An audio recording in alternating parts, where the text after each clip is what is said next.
स्वागत बहुत बहुत माफ़ करना स्वागत करते हैं दर्शकों तुहाडा सारिਆਂ ਦਾ ਅੱਜ ਆਪਣੇ ਇਸ ਪ੍ਰੋਗਰਾਮ ਲਾਈਵ ਪ੍ਰੋਗਰਾਮ ਗੱਲਾਂ ਤੇ ਗੀਤ ਵਿੱਚ मैं हाँ शुक्रगुजार ਸਿੰਘ ਤੇ ਮੇਰੇ ਨਾਲ ਨੇ ਕੀ ਹੋ ਗਿਆ ਸ਼ੁਕਰਗੁਜ਼ਾਰ ਜੀ मैं हाँ परमवीर ਸਾਰੇ ਦਰਸ਼ਕਾਂ ਦਾ ਸਵਾਗਤ ਕਰਦੇ ਹਾਂ ਮੈਨੂੰ ਲੱਗਦਾ ਤੁਹਾਡਾ ਗਲਾ ਖਰਾਬ ਹੈ ਅੱਜ थोड़ी जी खराश है घरों तो मैं खंड खा के तुरया सी भी मैं चलो खंड खा जाना भी स्टूडियो दे विच भी जाना प्रोग्राम करना है पर लगता है ज़्यादा खराब हो गई अदरक वाली चाह जिहड़ी ओह नहीं पीती तुसीं नहीं अदरक वाली चाह तो मैं चलो वैसे भी लाइक करता तो सवेरे जो निकलना ही तो काली काली च शायद मैं अदरक वाली चाह नहीं पीती पर गले च थोड़ी जी खराश है तो बेशक कहते हैं कि बाकी दे काम बाद च पहला सेहत जरूरी है पर किते ना किते रह जांदा है पर देखो अदरक दी चाह ते तुसी पीती नहीं ਉਹ ਤਾਂ ਮੈਂ ਸਮਝਦੀ ਤੁਸੀਂ ਆਲਸੀ ਹੋ ਬਣਾਈ ਨਹੀਂ ਚਾਹ ਤੁਹਾਨੂੰ ਕਾਲੀ ਸੀ ਮੈਂ ਫਟਾਫਟ ਜਾਣਾ ਅੱਜ ਗੱਲਾਂ ਤੇ ਉਹ ਵੇਸਲੇ ਹੋ ਜਾਈਦਾ ਨਾ ਕਿਤੇ ਵੇਸਲੇ ਹੋ ਜਾਈਦਾ ਵੀ ਤੁਸੀਂ ਖੰਡ ਖਾ ਲਈ ਤੇ ਤੁਸੀਂ ਸ਼ਹਿਦ ਹੀ ਖਾ ਲੈਂਦੇ ਸ਼ਹਿਦ ਤੇ ਰਸੋਈ 'ਚ ਹੁੰਦਾ ਹੀ ਹੈ ਨਹੀਂ ਖਾਣ ਨੂੰ ਤੇ ਮੈਂ ਤੁਲਸੀ ਵੀ ਖਾ ਸਕਦਾ ਸੀ ਪਰ ਮੇਰਾ ਜੀ ਨਹੀਂ ਕੀਤਾ ਮੈਂ ਕਿਹਾ ਇੱਕ ਲੇਟ ਨਾ ਹੋ ਜਾ ਤੇ ਉੱਤੇ ਕਈ ਵਾਰੀ ਵੇਸਲੇ ਹੋ ਜਾਂਦਾ ਬੰਦਾ ਹਨਾ ਬਦੋ ਵਧੀਆ ਵੇਸਲੇ ਹੋ ਜਾਂਦਾ ਹੈ ਪਰ ਸਾਨੂੰ ਆਪਣੀ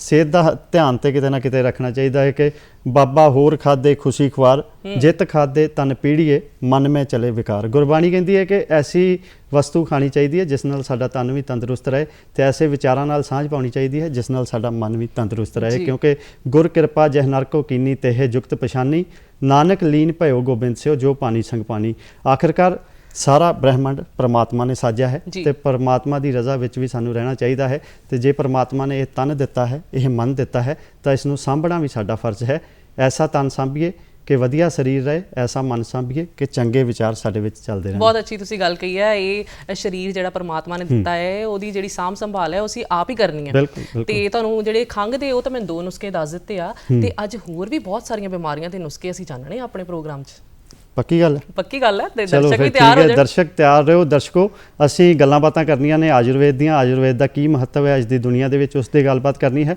ਡਾਕਟਰ ਪ੍ਰਿਯੰਕਾ ਭੰਡਾਰੀ ਅਵਸਥੀ ਜੀ ਸਾਡੇ ਨਾਲ ਹੋਣਗੇ ਜੋ ਕਿ ਆਯੁਰਵੈਦਿਕ ਮੈਡੀਕਲ ਅਫਸਰ ਨੇ ਬਹੁਤ ਬਹੁਤ ਸਵਾਗਤ ਕਰਦੇ ਹਾਂ ਸਵਾਗਤ ਦੇਖੋ ਆਪਾਂ ਜੇ ਪੁਰਾਣੀ ਗੱਲ ਕਰੀਏ ਪਹਿਲਾਂ ਕੀ ਹੁੰਦਾ ਸੀ ਜਦੋਂ ਸਾਨੂੰ ਕਿਤੇ ਬਿਮਾਰ ਹੋ ਜੇ ਗਲਾ ਖਰਾਬ ਹੋ ਜੇ ਜੇ ਜ਼ੁਕਾਮ ਹੋ ਜੇ ਤੇ ਅਸੀਂ ਵੈਦ ਕੋਲ ਜਾਂਦੇ ਸੀ ਅੱਜ ਕੱਲ੍ਹ ਤੇ ਅਸੀਂ ਫਟਾਫਟ ਡਾਕਟਰ ਕੋਲ ਭੱਜਦੇ ਹਾਂ ਕਿ ਦਵਾਈ ਲਈਏ ਸਾਨੂੰ ਆਹ ਹੋ ਗਿਆ ਡਰ ਜਾਈਦਾ ਫਟਾਫਟ ਨਾ ਜਾਂ ਫਿਰ ਕੀ ਹੁੰਦਾ ਸੀ ਕਿ ਪੁਰਾਣੀਆਂ ਜਿਹੜੀਆਂ ਸਾਡੀਆਂ ਦਾਦੀ ਨਾਨੀ ਉਹ ਸਾਨੂੰ ਘਰੋਂ ਹੀ ਇਹੋ ਜਿਹੇ ਇਲਾਜ ਸਾਨੂੰ ਨੁਸਖੇ ਦੱਸ ਦਿੰਦੇ ਜਿੱਦਾਂ ਮੈਂ ਹੁਣ ਅਦਰਕ ਦੀ ਚਾਹ ਦੀ ਗੱਲ ਕੀਤੀ ਜਾਂ ਫਿਰ ਆਪਾਂ ਗਰਮ ਪਾਣੀ ਦੇ ਵਿੱਚ ਨਮਕ ਪਾ ਕੇ ਵੀ ਲੈ ਲੈਂਦੇ ਹਾਂ ਨਾ ਗਰਾਰੇ ਕਰਦੇ ਹਾਂ ਉਹ ਚੀਜ਼ਾਂ ਜਿਹੜੀਆਂ ਆ ਉਹ ਜੇ ਆਪਾਂ ਤੁਹਾਡੇ ਨਾਲ ਤੁਹਾਡੇ ਤੋਂ ਜਾਣਨਾ ਚਾਹੀਏ ਕਿ ਕਦੋਂ ਤੋਂ ਇਹ ਸ਼ੁਰੂ ਹੋਈਆਂ ਕਿੰਨਾ ਕੁ ਸਾਡਾ ਇਤਿਹਾਸ ਪੁਰਾਣਾ ਆ ਤੇ ਸਾਡੇ ਭਾਰਤ ਦੇ ਵਿੱਚ ਕਿੰਨੀ ਕੁ ਮਾਇਨੇ ਰੱਖਦਾ ਹੈ ਜਿਹੜਾ ਸਾਡਾ ਆਯੁਰਵੇਦ हाँ जी मैम जे असी इस पद्धति की गल करिए तो मैं जितों तक साढ़े कोल डाटा है तो अबाउट 5,000 साल पुरानी है पद्धति है हो सकता है इस तो पुरानी होवे क्योंकि जब तो इंसानी जीवन की होंद है तब तो यह पद्धति है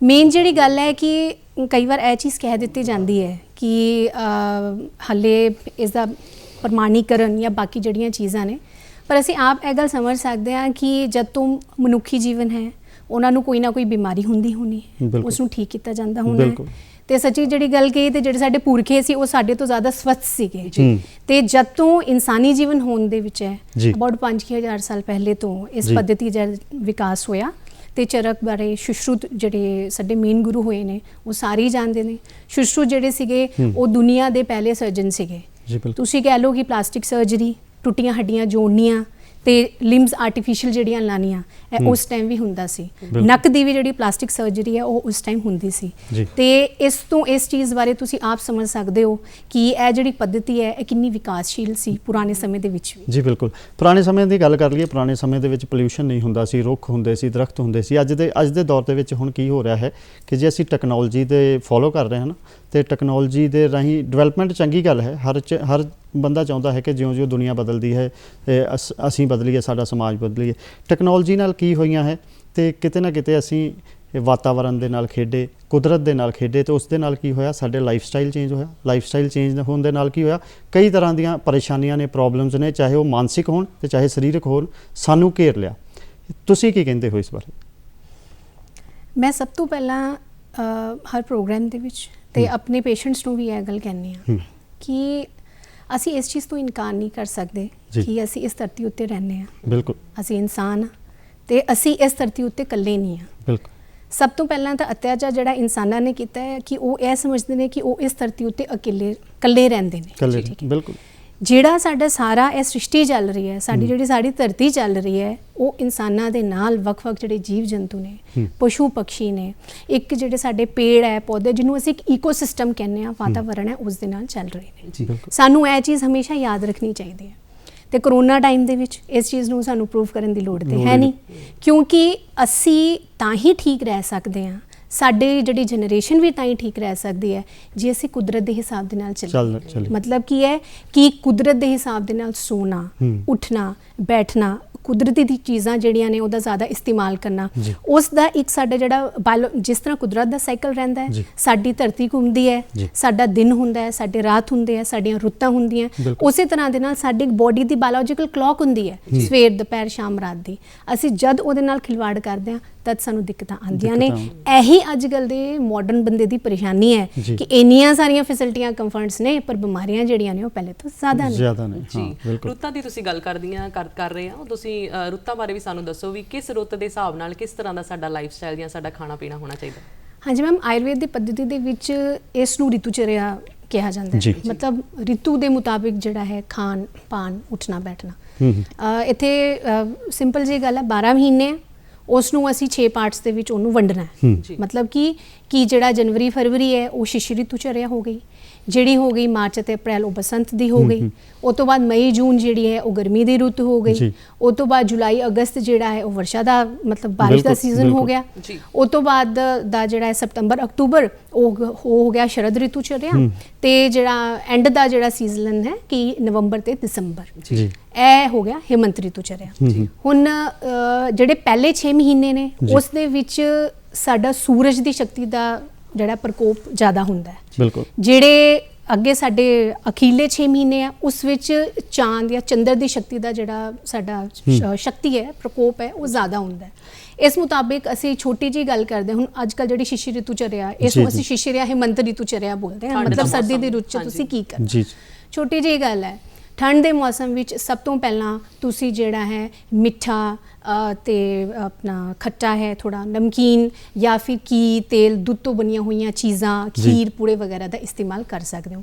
ਇਸ ਦੇ ਵਿੱਚ ਜਿਹੜੀਆਂ ਵਾਤ ਪ੍ਰਕੋਪਕ ਚੀਜ਼ਾਂ ਨੇ ਜਾਂ ਵਾਤ ਪ੍ਰਕੋਪਕ ਰਸ ਹੈ ਉਹਨਾਂ ਦਾ ਅਸੀਂ ਇਸਤੇਮਾਲ ਨਹੀਂ ਕਰਨਾ। ਕਿਹੜੀਆਂ ਚੀਜ਼ਾਂ ਆ ਜਾਂਦੀਆਂ ਇਹਦੇ ਵਿੱਚ? ਮੈਮ, ਵਾਤ ਪ੍ਰਕੋਪਕ ਜਿੱਦਾਂ ਅਸੀਂ ਠੰਡਾ ਪਾਣੀ ਪੀਂਦੇ ਹਾਂ, ਠੀਕ ਹੈ, ਅਸੀਂ ਕੋਲਡ ਡਰਿੰਕਸ ਪੀਂਦੇ ਹਾਂ, ਠੀਕ ਹੈ। ਇਹ ਮੈਂ ਇਸ ਕਰਕੇ ਤੁਹਾਨੂੰ ਕਹਿ ਰਹੀ ਹਾਂ ਕਿ ਪਹਿਲਾਂ ਦੇ ਲੋਕੀ ਜਿਹੜੇ ਸੀਗੇ ਉਹ ਜ਼ਿਆਦਾ ਸਪੈਸੀਫਿਕ ਸੀਗੇ, ਪਰ ਅੱਜ ਕੱਲ੍ਹ ਕੀ ਹੈ ਕਿ ਸਾਰਿਆਂ ਦਾ ਖਾਣ ਪਾਨ ਸਭ ਕੰਟਰੀ ਕਲਚਰ ਮੁਤਾਬਿਕ ਇੱਕ ਹੀ ਹੋ ਚੁੱਕਾ ਹੈ ਜਿਹੜਾ, ਤੇ ਕੋਲਡ ਡਰਿੰਕ ਜਿਹੜੀ ਹੈ ਠੰਡੇ ਮੌਸਮ ਦੇ ਵਿੱਚ ਪੀਵਾਂਗੇ ਡੈਫੀਨੇਟਲੀ ਤੁਹਾਡਾ ਗਲਾ ਜਿਹੜਾ ਖਰਾਬ ਹੋਏਗਾ। ਪਰ ਪਤਾ ਨਹੀਂ ਕੀ ਸਿਸਟਮ ਹੈ, ਪਰ ਪੀਜ਼ਾ ਦੇ ਨਾਲ ਕੋਲਡ ਡਰਿੰਕ ਹੋਣੀ ਚਾਹੀਦੀ ਹੈ ਤਾਂ ਹੀ ਉਹ ਗਲੇ ਤੋਂ ਥੱਲੇ ਉਤਰਦਾ ਹੈ। ਪਰ ਇਸ ਦੇ ਮੁਤਾਬਿਕ ਜਿਹੜਾ ਹੈ ਸਾਡਾ ਜਿਹੜਾ ਖਾਣ ਪਾਨ ਹੈ, ਸਾਡਾ ਜਿਹੜਾ ਸਾਰਾ ਸਿਸਟਮ ਹੈ ਉਹ ਰਿਤੂ ਦੇ ਮੁਤਾਬਿਕ ਸੈੱਟ ਰਹਿੰਦਾ।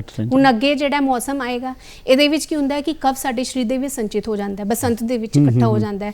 ਤੇ ਆਯੁਰਵੇਦ ਦੇ ਵਿੱਚ ਜਿਹੜੀ ਗੱਲ ਦੱਸੀ ਗਈ ਹੈ ਕਿ ਸਾਨੂੰ ਕਫ ਨਾਸ਼ਕ ਚੀਜ਼ਾਂ, ਹੁਣ ਅੱਗੇ ਜਿਹੜਾ ਮਾਰਚ ਦਾ ਸੀਜ਼ਨ ਆਏਗਾ, ਹਾਂਜੀ ਮੈਮ, ਕਿਉਂਕਿ ਕਫ ਸਾਡੇ ਬਲਗਮ ਜਿਹਨੂੰ ਅਸੀਂ ਆਮ ਭਾਸ਼ਾ 'ਚ ਕਹਿੰਦੇ ਹਾਂ, ਤੇ ਜਿਹੜਾ ਬਲਗਮ ਸਾਡੇ ਸਰੀਰ ਦੇ ਵਿੱਚ ਅੰਦਰ ਜਮਾ ਹੋ ਜਾਂਦਾ ਹੈ ਉਸ ਨੂੰ ਕੱਢਣ ਦੇ ਲਈ ਕਸੈਲੀਆਂ, ਕੜਵੀਆਂ ਜਿਹੜੀਆਂ ਚੀਜ਼ਾਂ ਉਸ ਦਾ ਇਸਤੇਮਾਲ ਕਰਨਾ ਚਾਹੀਦਾ ਹੈ। ਤੇ ਸਪੈਸੀਫਿਕਲੀ ਇੱਕ ਪੰਚਕਰਮ ਜਿਹੜੀ ਪੱਧਤੀ ਆਉਂਦੀ ਹੈ ਸਾਡੀ, ਉਹਦੇ ਵਿੱਚ ਕੀ ਹੁੰਦਾ ਹੈ ਕਿ ਦਵਾਈ ਖਵਾ ਕੇ ਵੋਮਿਟਿੰਗ, ਉਲਟੀ ਜਿਹੜੀ ਲਵਾਈ ਜਾਂਦੀ ਹੈ, ਤੇ ਉਹ ਕਫ ਬਾਹਰ ਕੱਢਿਆ ਜਾਂਦਾ ਹੈ। ਇੱਕ ਵਾਰ ਕਰ ਲਓ ਤੇ ਤੁਹਾਡਾ ਸਾਰਾ ਸਾਲ ਜਿਹੜਾ ਸੁਖੇਵਾ ਨਿਕਲਦਾ। ਕੌੜੀਆਂ ਚੀਜ਼ਾਂ ਦੀ ਗੱਲ ਕੀਤੀ, ਕਿਹੜੀਆਂ ਕੌੜੀਆਂ ਚੀਜ਼ਾਂ, ਕਿਸ ਤਰ੍ਹਾਂ ਦੀਆਂ? ਮੈਮ, ਜਿੱਦਾਂ ਅਸੀਂ ਕਹਿ ਸਕਦੇ ਹਾਂ ਤੁਸੀਂ ਕਰੇਲਾ ਖਾ ਸਕਦੇ ਹੋ, ਕਸੈਲੀਆਂ ਜਿਹੜੀਆਂ ਚੀਜ਼ਾਂ ਹੁੰਦੀਆਂ ਨੇ, ਠੀਕ ਹੈ। ਜਨਰਲੀ ਕੀ ਹੁੰਦਾ ਹੈ ਕਿ ਅਸੀਂ ਮਿੱਠਾ ਖਾਣਾ ਜ਼ਿਆਦਾ ਪ੍ਰੈਫਰ ਕਰਦੇ ਹਾਂ ਜਾਂ ਜਿਹੜਾ ਸਾਡੇ ਮੂੰਹ ਨੂੰ ਟੇਸਟ ਬਡਸ ਠੀਕ ਲੱਗਣ, ਪਰ ਜਿਹੜੀ ਸਭ ਤੋਂ ਜ਼ਰੂਰੀ ਚੀਜ਼ ਹੈ ਕਿ ਖਾਣ ਦੇ ਵਿੱਚ ਜੇ ਅਸੀਂ ਕੋਈ ਚੀਜ਼ ਖਾਂਦੇ ਹਾਂ, ਪੂਰੀ ਕਚੌਰੀ ਦੀ ਵੀ ਉਨੀ ਹੀ ਇੰਪੋਰਟੈਂਸ ਹੈ ਜਿੰਨੀ ਜ਼ਿਆਦਾ ਘੀਏ ਦੀ ਹੈ, ਜਿੰਨੀ ਜ਼ਿਆਦਾ ਕਰੇਲੇ ਦੀ ਹੈ। ਜੇ ਇਸ ਤਰ੍ਹਾਂ ਦੀ ਗੱਲ ਹੁੰਦੀ ਅਸੀਂ ਰੋਜ਼ ਹੀ ਅਸੀਂ ਇੱਕ ਚੀਜ਼ ਜਿਹੜੀ ਹੈ ਖਾਂਦੇ। ਬਿਲਕੁਲ। ਤੁਸੀਂ ਰੁੱਤਾਂ ਦੀ ਗੱਲ ਕੀਤੀ, ਰੁੱਤਾਂ ਜੇ ਅਸੀਂ ਗਰਮੀ ਦੀਆਂ ਹੋਣ ਤਾਂ ਸਾਨੂੰ ਹੁੰਦਾ ਹੈ ਕਿ ਇਹ ਬੁਖਾਰ ਨਾ ਹੋ ਜੇ, ਜਾਂ ਉਸ ਤੋਂ ਬਾਅਦ ਬਾਰਿਸ਼ ਦਾ ਮੌਸਮ ਆਉਂਦਾ ਹੈ, ਫਿੰਸੀਆਂ ਫੋੜੇ ਹੋਣ ਲੱਗ ਪੈਂਦੇ ਨੇ ਸਿਆਲਾਂ ਦੇ ਵਿੱਚ। ਤੁਸੀਂ ਇਹ ਬਲਗਮ ਦੀ ਗੱਲ ਕੀਤੀ ਹੈ ਨਾ, ਇਹ ਅਸੀਂ ਸਰੀਰਕ ਤੌਰ 'ਤੇ ਜਕੜੇ ਹੋਏ ਹਾਂ ਇਹਨਾਂ ਬਿਮਾਰੀਆਂ ਦੇ ਨਾਲ, ਜਿਨ੍ਹਾਂ ਨੂੰ ਅਸੀਂ ਸੀਜ਼ਨਲ ਸਿਕਨੈਸ ਵੀ ਕਹਿ ਦਿੰਦੇ ਹਾਂ ਨਾ। ਤੇ ਆਯੁਰਵੇਦ ਸਾਨੂੰ ਇਹਨਾਂ ਤੋਂ ਕਿਵੇਂ ਬਚਾਉਂਦੀ ਹੈ? ਜੇ ਅਸੀਂ ਬਾਰਿਸ਼ ਦੀ ਗੱਲ ਕਰੀਏ, ਵਰਸ਼ਾ ਰਿਤੂ ਚੱਲ ਰਿਹਾ, ਹਾਂ ਜੀ, ਬਾਰਿਸ਼ ਦੇ ਟਾਈਮ ਦੇ ਵਿੱਚ ਕੀ ਹੁੰਦਾ ਹੈ ਕਿ ਸਾਡੇ ਜਿਹੜੇ ਛੋਟਾ ਜਿਹਾ ਦੱਸਣਾ ਚਾਹਾਂਗੇ ਇੱਥੇ ਕਿ ਸਾਡੇ 3 ਦੋਸ਼ ਨੇ ਜੀ। ਸਰੀਰ ਦੇ, ਸਰੀਰਿਕ ਜਿਹੜੇ ਦੋਸ਼ ਨੇ, ਜੀ। ਵਾਤ, ਪਿੱਤ ਤੇ ਕਫ। ਤੇ ਬਾਰਿਸ਼ ਦੇ ਟਾਈਮ ਦੇ ਵਿੱਚ ਕੀ ਹੁੰਦਾ ਹੈ, ਇਹ ਸੀਜ਼ਨ ਇਸ ਤਰ੍ਹਾਂ ਦਾ ਹੁੰਦਾ ਹੈ ਕਿ ਜਿਹਦੇ ਵਿੱਚ ਤਿੰਨੋਂ ਦੋਸ਼ਾਂ ਦਾ ਪ੍ਰਕੋਪ ਹੁੰਦਾ ਹੈ, ਵਾਤ ਵੀ ਵੱਧਦਾ ਹੈ, ਪਿੱਤ ਵੀ ਵੱਧਦਾ ਹੈ, ਕਫ ਵੀ ਵੱਧਦਾ ਹੈ। ਜੀ। ਹੁਣ ਇਹਦੇ ਵਿੱਚ ਕੀ ਹੈ ਕਿ ਸਾਨੂੰ ਜਿਹੜਾ ਹੈ ਇਸ ਤਰ੍ਹਾਂ ਦਾ ਖਾਣਾ ਖਾਣਾ ਹੈ ਜਿਹੜਾ ਕਿ ਤ੍ਰਿਦੋਸ਼ ਨਾਸ਼ਕ ਹੋਵੇ। ਜੀ। ਮਤਲਬ ਕਿ ਇਸ ਤਰ੍ਹਾਂ ਦੀ ਚੀਜ਼ ਅਸੀਂ ਇਸਤੇਮਾਲ ਕਰੀਏ ਜਿਹੜੀ ਮਿੱਠੀ ਹੋਵੇ ਜੀ। ਪਰ ਜਿਹੜੀ ਕਸੈਲੀ ਹੋਵੇ, ਜਿਹੜਾ ਸਾਡੇ ਸਰੀਰ ਨੂੰ ਜਿਹੜਾ ਹੈ ਤ੍ਰਿਦੋਸ਼ ਤੋਂ ਮੁਕਤੀ ਦਿਲਾਵੇ। ਜੀ। ਤੇ ਇਸ ਸੀਜ਼ਨ ਦੇ ਵਿੱਚ ਆਯੁਰਵੇਦ ਦੇ ਵਿੱਚ ਵਸਤੀ ਦਾ ਪ੍ਰਾਵਧਾਨ ਹੈ। ਵਸਤੀ ਕੀ ਹੁੰਦੀ ਹੈ ਕਿ ਅਸੀਂ ਆਪਣਾ ਐਨੋਰੈਕਟਲ ਜਿਹੜਾ ਰੂਟ ਹੈ, ਗੁਦਾ ਦੇ ਰਾਹੀਂ ਜਿਹੜਾ ਹੈ ਕਈ ਤਰ੍ਹਾਂ ਦੇ ਔਸ਼ਧੀਆਂ ਦੇ ਜਿਹੜੇ ਬਣੇ ਕਾੜੇ ਹੈਗੇ ਹੈ ਜਾਂ ਜਿਹੜੇ ਤੇਲ ਹੈ ਜਿਸ ਨੂੰ ਅਸੀਂ ਅਨੁਵਾਸਨ ਵਸਤੀ ਕਹਿੰਦੇ ਆ, ਉਹ ਪਾਉਂਦੇ ਆ ਤਾਂ ਕਿ ਜਿਹੜੀ ਸਾਡੀ ਵੱਡੀ ਤੇ ਛੋਟੀ ਆਂਤ ਜਿਹੜੀ ਹੈ ਉਹ ਠੀਕ ਰਵੇ। ਹੁਣ ਵਰਸ਼ਾ ਰਿਤੂ ਚਰਿਆ ਦੇ ਵਿੱਚ ਕੀ ਹੈ ਕਿ ਅਸੀਂ ਨਦੀ, ਨਾਲੇ ਜਾਂ ਇਹ ਪਾਣੀ ਜਿਹੜਾ ਪੀਣਾ ਹੈ ਉਹ ਨਹੀਂ ਪੀਣਾ ਚਾਹੀਦਾ, ਬਿਕੋਜ਼ ਇਨਫੈਕਸ਼ਨ ਜਿਹੜੀ ਹੈ ਹੁੰਦੀ ਹੈ। ਪਰ ਅਸੀਂ ਸਾਰੇ ਜਾਣਦੇ ਹਾਂ ਕਿ ਜਦ ਤੱਕ ਅਸੀਂ ਬਾਰਿਸ਼ ਦੇ ਵਿੱਚ ਚਾਹ ਪਕੌੜੇ ਨਾ ਖਾ ਲਈਏ ਤਦ ਤੱਕ ਗੱਲ ਨਹੀਂ ਬਣਦੀ, ਜਾਂ ਬੰਦੇ ਦਾ ਵੀ ਮਨ ਕਰਦਾ ਹੈ।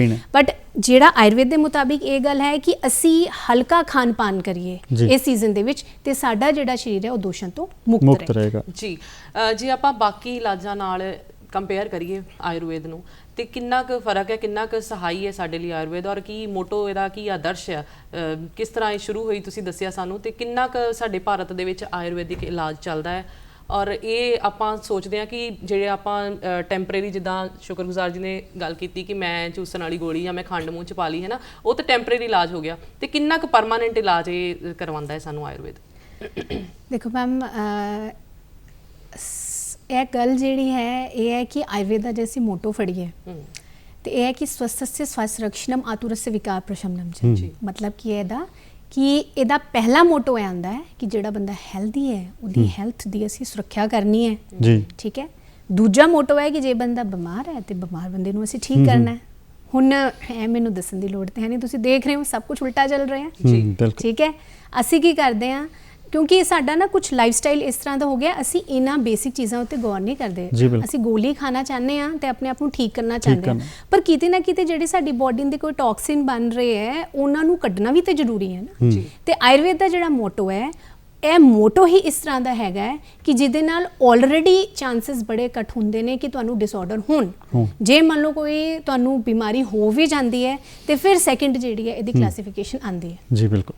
ਉਸ ਦੇ ਵਾਸਤੇ ਆਯੁਰਵੇਦ ਦੇ ਵਿੱਚ ਕਿ ਆਮ ਬੰਦੇ ਦੀ ਅਸੀਂ ਹੈਲਥ ਨੂੰ ਕਿੱਦਾਂ ਠੀਕ ਕਰਨਾ, ਉਹਨੂੰ ਕਿੱਦਾਂ ਪ੍ਰਮੋਟ ਕਰਨਾ ਹੈ। ਜਿੱਦਾਂ ਪਹਿਲੇ ਸਾਡੀ ਗੱਲ ਹੋਈ ਦਿਨਚਰਿਆ ਤੇ ਰਿਤੂਚਰਿਆ ਬਾਰੇ ਦੱਸਿਆ ਗਿਆ। ਦਿਨਚਰਿਆ ਦਾ ਮਤਲਬ ਕਿੱਦਾਂ ਤੁਹਾਡੀ ਡੇਲੀ ਰੂਟੀਨ ਹੈ, ਰਿਤੂਚਰਿਆ ਦਾ ਮਤਲਬ ਹੁੰਦਾ ਤੁਸੀਂ ਕਿੱਦਾਂ ਸੀਜ਼ਨ ਦੇ ਮੁਤਾਬਿਕ ਚੱਲਣਾ ਹੈ। ਇੰਨੀ ਸਪੈਸੀਫਿਕ ਰੂਟੀਨ ਹੈ, ਜੇ ਤੁਸੀਂ ਉਸ ਨੂੰ ਫੋਲੋ ਕਰੋ ਤਾਂ ਡੈਫੀਨਿਟਲੀ ਤੁਹਾਨੂੰ ਪ੍ਰੋਬਲਮ ਨਹੀਂ ਆਏਗੀ। ਤੇ ਸੈਕਿੰਡ ਜਿਹੜਾ ਹੈ, ਜੇ ਮੰਨ ਲਓ ਕਿਸੇ ਨੂੰ ਕੋਈ ਦਿੱਕਤ ਹੈ, ਹੈਲਥ ਰਿਗਾਰਡਿੰਗ ਪਰੇਸ਼ਾਨੀ ਹੈ, ਤੇ ਫਿਰ ਕਿਸ ਤਰ੍ਹਾਂ ਅਸੀਂ ਹਰਬਲ ਮੈਡੀਸਿਨਸ ਦੇਣੀਆਂ ਨੇ, ਕੱਲੀਆਂ ਹਰਬਲ ਮੈਡੀਸਿਨਸ ਜਿਹੜੀਆਂ ਰਸ ਔਸ਼ਧੀਆਂ ਹੁੰਦੀਆਂ, ਮਤਲਬ ਸੋਨੇ ਚਾਂਦੀ ਵਗੈਰਾ ਦੇ ਨਾਲ ਜਿਹੜੀਆਂ ਬਣੀਆਂ ਦਵਾਈਆਂ, ਪਾਰੇ ਦੇ ਨਾਲ ਬਣੀਆਂ ਦਵਾਈਆਂ, ਉਹ ਇਸਤੇਮਾਲ ਕਰਨੀਆਂ। ਕਦ ਅਸੀਂ ਪੰਚਕਰਮਾ ਕਰਨਾ, ਇਹ ਸਭ ਕੁਝ ਇੱਥੇ ਦੱਸਿਆ ਜਾਂਦਾ। ਜੀ, ਪੰਚਕਰਮਾ ਦੀ ਤੁਸੀਂ ਗੱਲ ਕੀਤੀ ਹੈ ਵੀ ਇੱਕ ਪ੍ਰਣਾਲੀ ਹੈ, ਆਯੁਰਵੇਦ ਦੀ ਪ੍ਰਣਾਲੀ ਹੈ ਨਾ। ਆਯੁਰਵੇਦ ਦੀਆਂ ਪ੍ਰਣਾਲੀਆਂ ਬਾਰੇ ਜਾਣਨਾ ਚਾਹਾਂਗੇ ਵੀ ਕਿਸ ਤਰ੍ਹਾਂ ਤੁਸੀਂ ਇਲਾਜ ਕਰਦੇ ਹੋ, ਚਾਹੇ ਛੋਟੀ ਬਿਮਾਰੀ ਹੋਏ ਚਾਹੇ ਵੱਡੀ ਬਿਮਾਰੀ ਹੋਏ, ਕਿਉਂਕਿ ਇਲਾਜ ਵੀ ਇੱਕ ਪ੍ਰੋਸੈਸ ਹੁੰਦਾ ਹੈ। ਉਹ ਪ੍ਰੋਸੈਸ ਦੇ ਵਿੱਚੋਂ ਪੇਸ਼ੈਂਟ ਨੂੰ ਨਿਕਲਣਾ ਪੈਂਦਾ ਹੈ, ਤਾਂ ਉਸ ਲਈ ਡਾਕਟਰ ਦੀ ਕੋਆਪਰੇਸ਼ਨ ਬਹੁਤ ਜ਼ਰੂਰੀ ਹੈ, ਪੇਸ਼ੈਂਟ ਦੀ ਕੋਆਪਰੇਸ਼ਨ ਉਸ ਤੋਂ ਜ਼ਿਆਦਾ ਜ਼ਰੂਰੀ ਹੈ। ਇਸ ਪ੍ਰਣਾਲੀ ਬਾਰੇ ਦੱਸੋ ਵੀ ਕਿਸ ਤਰ੍ਹਾਂ ਇਲਾਜ ਕਰਦੀ ਹੈ ਆਯੁਰਵੇਦ ਪ੍ਰਣਾਲੀ? ਹਾਂਜੀ ਸਰ, ਮੈਂ ਪੇਸ਼ੈਂਟਸ ਨੂੰ ਨਾ ਹਮੇਸ਼ਾ ਇਹ ਰਿਕੁਐਸਟ ਕਰਨਾ ਚਾਹਾਂਗੀ ਇੱਥੇ ਆਮ ਆਪਣੇ ਸਰੋਤਿਆਂ ਨੂੰ, ਦਰਸ਼ਕਾਂ ਨੂੰ, ਕਿ ਜੋ ਤੁਹਾਨੂੰ ਕੋਈ ਵੀ ਦਿੱਕਤ ਆਉਂਦੀ ਹੈ ਨਾ, ਕਿਰਪਾ ਕਰਕੇ ਉਸ ਨੂੰ ਇਗਨੋਰ ਨਾ ਕਰੋ। ਜਿਵੇਂ ਕਿ ਸਾਨੂੰ ਕੋਈ ਜੋੜਾਂ ਦੀ ਦਿੱਕਤ ਆਉਂਦੀ ਹੈ ਜੀ, it is very lace number of time, ਬਹੁਤ ਘੱਟ ਸਾਨੂੰ ਇਹ ਦੇਖਣ 'ਚ ਮਿਲਦਾ ਹੈ ਕਿ ਕਿਸੇ ਨੂੰ ਇੱਕਦਮ ਅਰਥਰਾਈਟਿਸ ਦੀ ਦਿੱਕਤ ਹੋ ਗਈ, ਕਿਸੇ ਦਾ ਇੱਕਦਮ ਯੂਰਿਕ ਐਸਿਡ ਵੱਧ ਗਿਆ, ਕਿਸੇ ਨੂੰ ਇੱਕਦਮ BP ਹੋ ਗਿਆ। ਇਹ ਬਹੁਤ ਘੱਟ ਹੁੰਦਾ ਹੈ। ਇਸ ਜਿਹੜਾ ਮਰੀਜ਼ ਹੈ ਉਹਦੀ ਕਈ ਸਾਲਾਂ ਦੀ ਮਿਹਨਤ ਹੁੰਦੀ ਹੈ। ਬਿਲਕੁਲ। ਪਰ ਗੱਲ ਕੀ ਹੈ, ਕੋਈ ਵੀ ਪੇਨ ਕਿਲਰ ਜਾਂ ਕਿਸੇ ਵੀ ਪੈਥੀ ਦਾ ਖਾ ਲਓ, ਉਸ ਨੂੰ ਠੀਕ ਕਰ ਲਓ, ਇੰਨੀ ਅਪਰੋਚ ਪੇਸ਼ੈਂਟ ਦੀ ਰਹਿੰਦੀ ਹੈ। ਬਿਲਕੁਲ। ਉਹ ਜਦ ਹੱਥਾਂ ਪੈਰਾਂ ਨੂੰ ਫਰਕ ਪੈਣਾ ਸ਼ੁਰੂ ਹੋ ਜਾਂਦਾ ਹੈ, ਚੱਲਣਾ ਔਖਾ ਹੋ ਜਾਂਦਾ ਹੈ, ਤਾਂ ਫਿਰ ਯਾਦ ਆਉਂਦੀ ਹੈ। ਆਯੁਰਵੈਦਿਕ ਡਾਕਟਰ ਹੈ, ਕਿਸੇ ਵੀ ਪੈਥੀ ਦੇ ਕੋਲ ਤੁਸੀਂ ਹਮੇਸ਼ਾ ਪਹਿਲੇ ਅਪਰੋਚ ਕਰੋ ਕਿ ਮੇਰੇ ਸਰੀਰ 'ਚ ਇਹ ਪ੍ਰੋਬਲਮ ਆ ਰਹੀ ਹੈ, ਉਸ ਨੂੰ ਅਸੀਂ ਠੀਕ ਕਰੀਏ। ਜਿੱਥੋਂ ਤੱਕ ਇਲਾਜ ਦੀ ਗੱਲ, ਸਭ ਤੋਂ ਪਹਿਲਾਂ ਇਹਦੇ ਵਿੱਚ ਜਿਹੜੇ ਕਈ ਪੈਰਾਮੀਟਰਸ ਨੇ, ਜਿੱਦਾਂ ਕਿ ਪਹਿਲੇ ਦੇਖਿਆ ਜਾਂਦਾ ਹੈ ਕਿ ਬੰਦੇ ਦੀ ਪ੍ਰਕਿਰਤੀ ਕੀ ਹੈ, ਵਾਤਜ ਹੈ, ਪਿੱਤਜ ਹੈ, ਕਫਜ ਹੈ ਜਾਂ ਹੋਰ ਵੈਰਾਈਟੀ ਹੈ, ਉਸ ਦੀ ਜਿਹੜੀ ਇਹ ਪ੍ਰੋਬਲਮ ਹੈ ਉਹ ਕਿਹੜੇ ਲੈਵਲ ਤੇ, ਕਿਹੜੇ ਧਾਤੂ ਦੇ ਲੈਵਲ ਤੇ ਹੈ। ਆਯੁਰਵੇਦ ਦੇ ਵਿੱਚ ਰਸ, ਰਕਤ, ਇਸ ਤਰ੍ਹਾਂ ਨਾਲ ਧਾਤੂ ਜਿਹੜੀਆਂ ਨੇ ਕੰਸੀਡਰ ਕੀਤੀਆਂ ਜਾਂਦੀਆਂ ਨੇ। ਜੀ। ਸਾਰੀ ਮਰੀਜ਼ ਦਾ ਸੰਪ੍ਰਾਪਤੀ ਮਤਲਬ ਪੈਥੋਜੈਨੇਸਿਸ ਬਣਾਉਣ ਤੋਂ ਬਾਅਦ ਫਿਰ ਇਸ ਚੀਜ਼ ਨੂੰ ਦੇਖਿਆ ਜਾਂਦਾ ਹੈ ਕਿ ਇਹਨੂੰ ਅਸੀਂ ਕਿਹੜੀ ਟ੍ਰੀਟਮੈਂਟ ਦੇਣੀ ਜੀ। ਹੈ। ਫੋਰ ਐਗਜ਼ਾਮਪਲ ਸਭ ਤੋਂ ਪਹਿਲਾਂ ਇਹ ਕੋਸ਼ਿਸ਼ ਕੀਤੀ ਜਾਂਦੀ ਹੈ ਸੰਸ਼ਮਨ, ਮਤਲਬ ਕਿ ਜੇ ਕੋਈ ਦਿੱਕਤ ਹੋ ਗਈ ਹੈ ਉਸ ਨੂੰ ਅਸੀਂ ਪੇਸ਼ੈਂਟ ਨੂੰ ਬੇਸਿਕ ਟ੍ਰੀਟਮੈਂਟ ਦਈਏ, ਪੇਸ਼ੈਂਟ ਜਿਹੜਾ ਹੈ ਠੀਕ ਹੋ ਜਾਵੇ। ਠੀਕ ਹੈ। ਦੂਜੀ ਜਿਹੜੀ ਗੱਲ ਰਹਿੰਦੀ ਹੈ ਕਿ ਉਸ ਦੇ ਵਿੱਚ ਵੀ ਅੱਗੇ ਕਈ ਕੈਟੇਗਰਾਈਜੇਸ਼ਨ ਹੁੰਦੀਆਂ ਨੇ ਕਿ ਜਿਵੇਂ ਕਿ ਅਸੀਂ ਹਰਬਸ ਹੈ, ਪਲਾਂਟਸ ਹੈ ਇਸਤੇਮਾਲ ਕਰਨਾ ਹੈ, ਲਾਈਕ ਅਸ਼ਵਗੰਧਾ ਹੈ, ਤੁਲਸੀ ਹੈ, ਗਿਲੋਏ ਹੈ, ਬਹੁਤ ਸਾਰੇ ਇਸ ਤਰ੍ਹਾਂ ਦੇ ਪਲਾਂਟਸ ਨੇ, ਕਾਫੀ ਜ਼ਿਆਦਾ, ਕੋਈ 3-4 ਨਹੀਂ, ਇਹ ਹਜ਼ਾਰਾਂ ਦੀ ਸੰਖਿਆ ਦੇ ਵਿੱਚ ਹੈ। ਆਯੁਰਵੇਦ ਦੇ ਮੁਤਾਬਿਕ ਤਾਂ ਇਹ ਚੀਜ਼ ਕਹੇਗੀ ਕਿ ਕੋਈ ਸਿੰਪਲ ਦੀ ਸਿੰਪਲ ਚੀਜ਼ ਵੀ ਹੈ, ਹਰ ਚੀਜ਼ ਔਸ਼ਧੀ ਹੈ, ਉਸ ਨੂੰ ਸਾਨੂੰ ਇਸਤੇਮਾਲ ਕਰਨਾ ਆਉਣਾ ਚਾਹੀਦਾ ਹੈ। ਇੱਟ ਵੀ ਜਿਹੜੀ ਹੈ ਉਸ ਦਾ ਸੇਕ ਵੀ ਔਸ਼ਧੀ ਹੈ, ਪਰ ਸਾਨੂੰ ਪਤਾ ਹੋਣਾ ਚਾਹੀਦਾ ਕਿ ਉਸ ਨੂੰ ਅਸੀਂ ਕਿਸ ਤਰ੍ਹਾਂ ਦੇ ਨਾਲ ਇਸਤੇਮਾਲ ਕਰਨਾ ਹੈ। ਅੱਛਾ, ਫਿਰ ਔਸ਼ਧੀ ਪਹਿਲੇ ਦੇਖਦੇ ਹਾਂ ਕਿ ਹਰਬਲ ਮੈਡੀਸਿਨ ਦੇ ਨਾਲ ਪੇਸ਼ੈਂਟ ਠੀਕ ਹੁੰਦਾ ਹੈ ਕਿ ਨਹੀਂ। ਉਸ ਤੋਂ ਬਾਅਦ ਫਿਰ ਅੱਗੇ ਜੇ ਪੇਸ਼ੈਂਟ ਦੀ ਪ੍ਰੋਬਲਮ ਜ਼ਿਆਦਾ ਹੋਵੇ ਤੇ ਫਿਰ ਹਰਬੋ ਮਿਨਰਲ ਪ੍ਰੈਪਰੇਸ਼ਨ ਜਿਹੜੀ ਹੁੰਦੀ ਹੈ, ਜਿਸ ਨੂੰ ਅਸੀਂ ਰਸ ਔਸ਼ਧੀ ਕਹਿੰਦੇ ਹਾਂ, ਜਿਹੜੀ ਕਿ ਪਾਰਾ ਹੈ, ਗੰਧਕ ਹੈ, ਹਰਤਾਲ ਹੈ, ਯਸ਼ਦ ਹੈ, ਹੋਰ ਕਈ ਤਰ੍ਹਾਂ ਦੀਆਂ ਜਿਹੜੀਆਂ ਪਸਮਾਂ ਨੇ, ਉਸ ਨੂੰ ਪ੍ਰੋਪਰ ਤਰੀਕੇ ਨਾਲ ਬਣਾਇਆ ਜਾਂਦਾ ਹੈ ਤੇ ਮਰੀਜ਼ ਨੂੰ ਉਸ ਦੀ ਲੋੜ ਮੁਤਾਬਿਕ ਜਿਹੜੀ ਹੈ ਦਿੱਤੀ ਜਾਂਦੀ ਹੈ।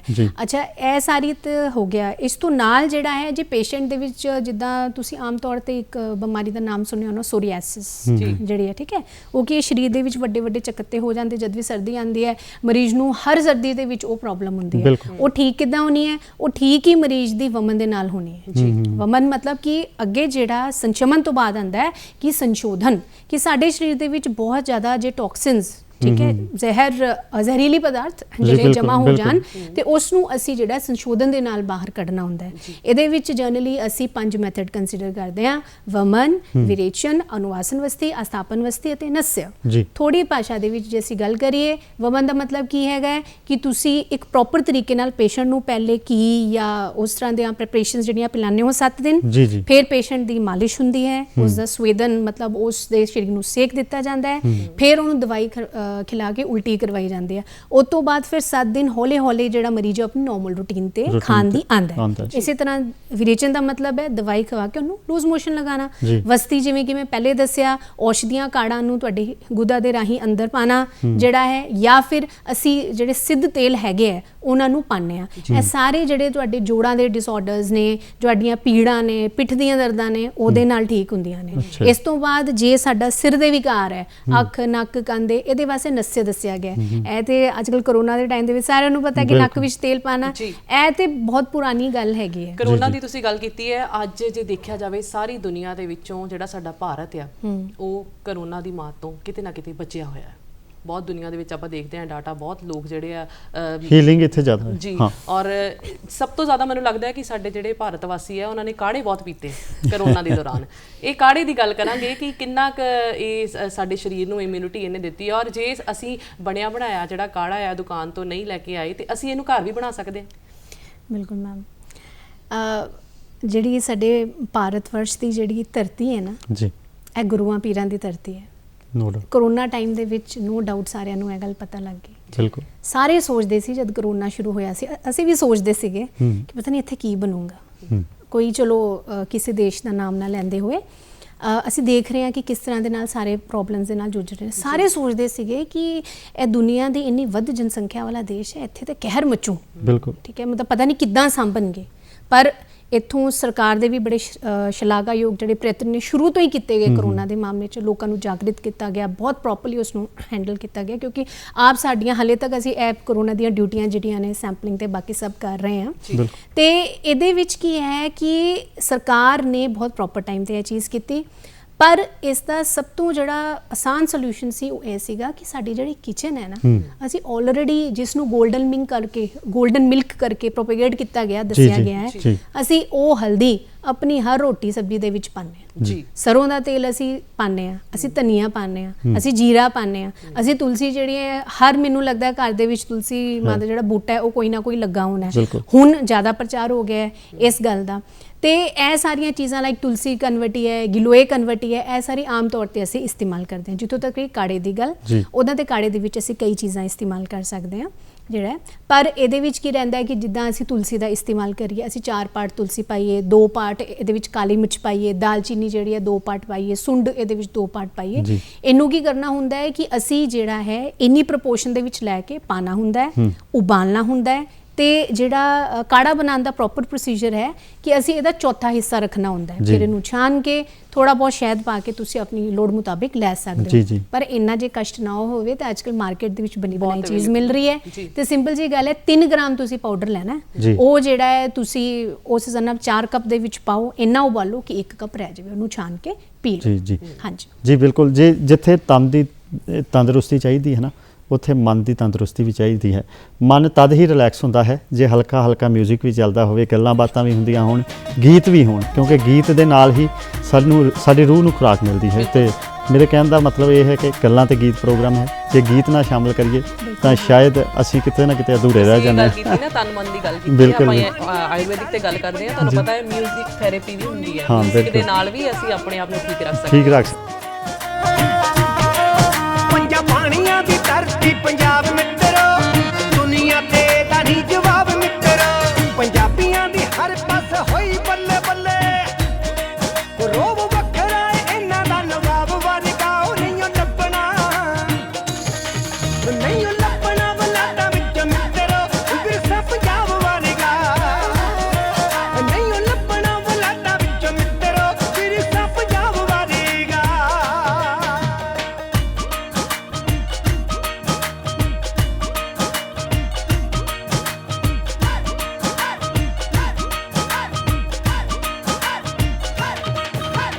ਸੁਣਦੇ ਨੇ ਲੋਕੀ ਇੱਥੇ ਗੁਰੂਆਂ ਦੀ ਬਾਣੀ, 4 ਵਜੇ ਪੈ ਜਾਂਦੀ ਜੱਟ ਚ ਮਧਾਣੀ, ਯਾਰੋ ਜੱਟ ਚ ਮਧਾਣੀ। ਸੁਣਦੇ ਨੇ ਲੋਕੀ ਇੱਥੇ ਗੁਰੂਆਂ ਦੀ ਬਾਣੀ, 4 ਵਜੇ ਪੈ ਜਾਂਦੀ ਜੱਟ ਚ ਮਧਾਣੀ, ਯਾਰੋ ਜੱਟ ਚ ਮਧਾਣੀ। ਚਹਿਕਦੀਆਂ ਚਿੜੀਆਂ ਬਨੇਰਿਆਂ ਦੇ ਉੱਤੇ, ਹੁੰਦਾ ਵੱਖਰਾ ਸਵੇਰਾ ਇੱਕ ਰਾਗ ਵਰਗਾ ਉਹ ਨਹੀਂ ਓ ਲੱਭਣਾ,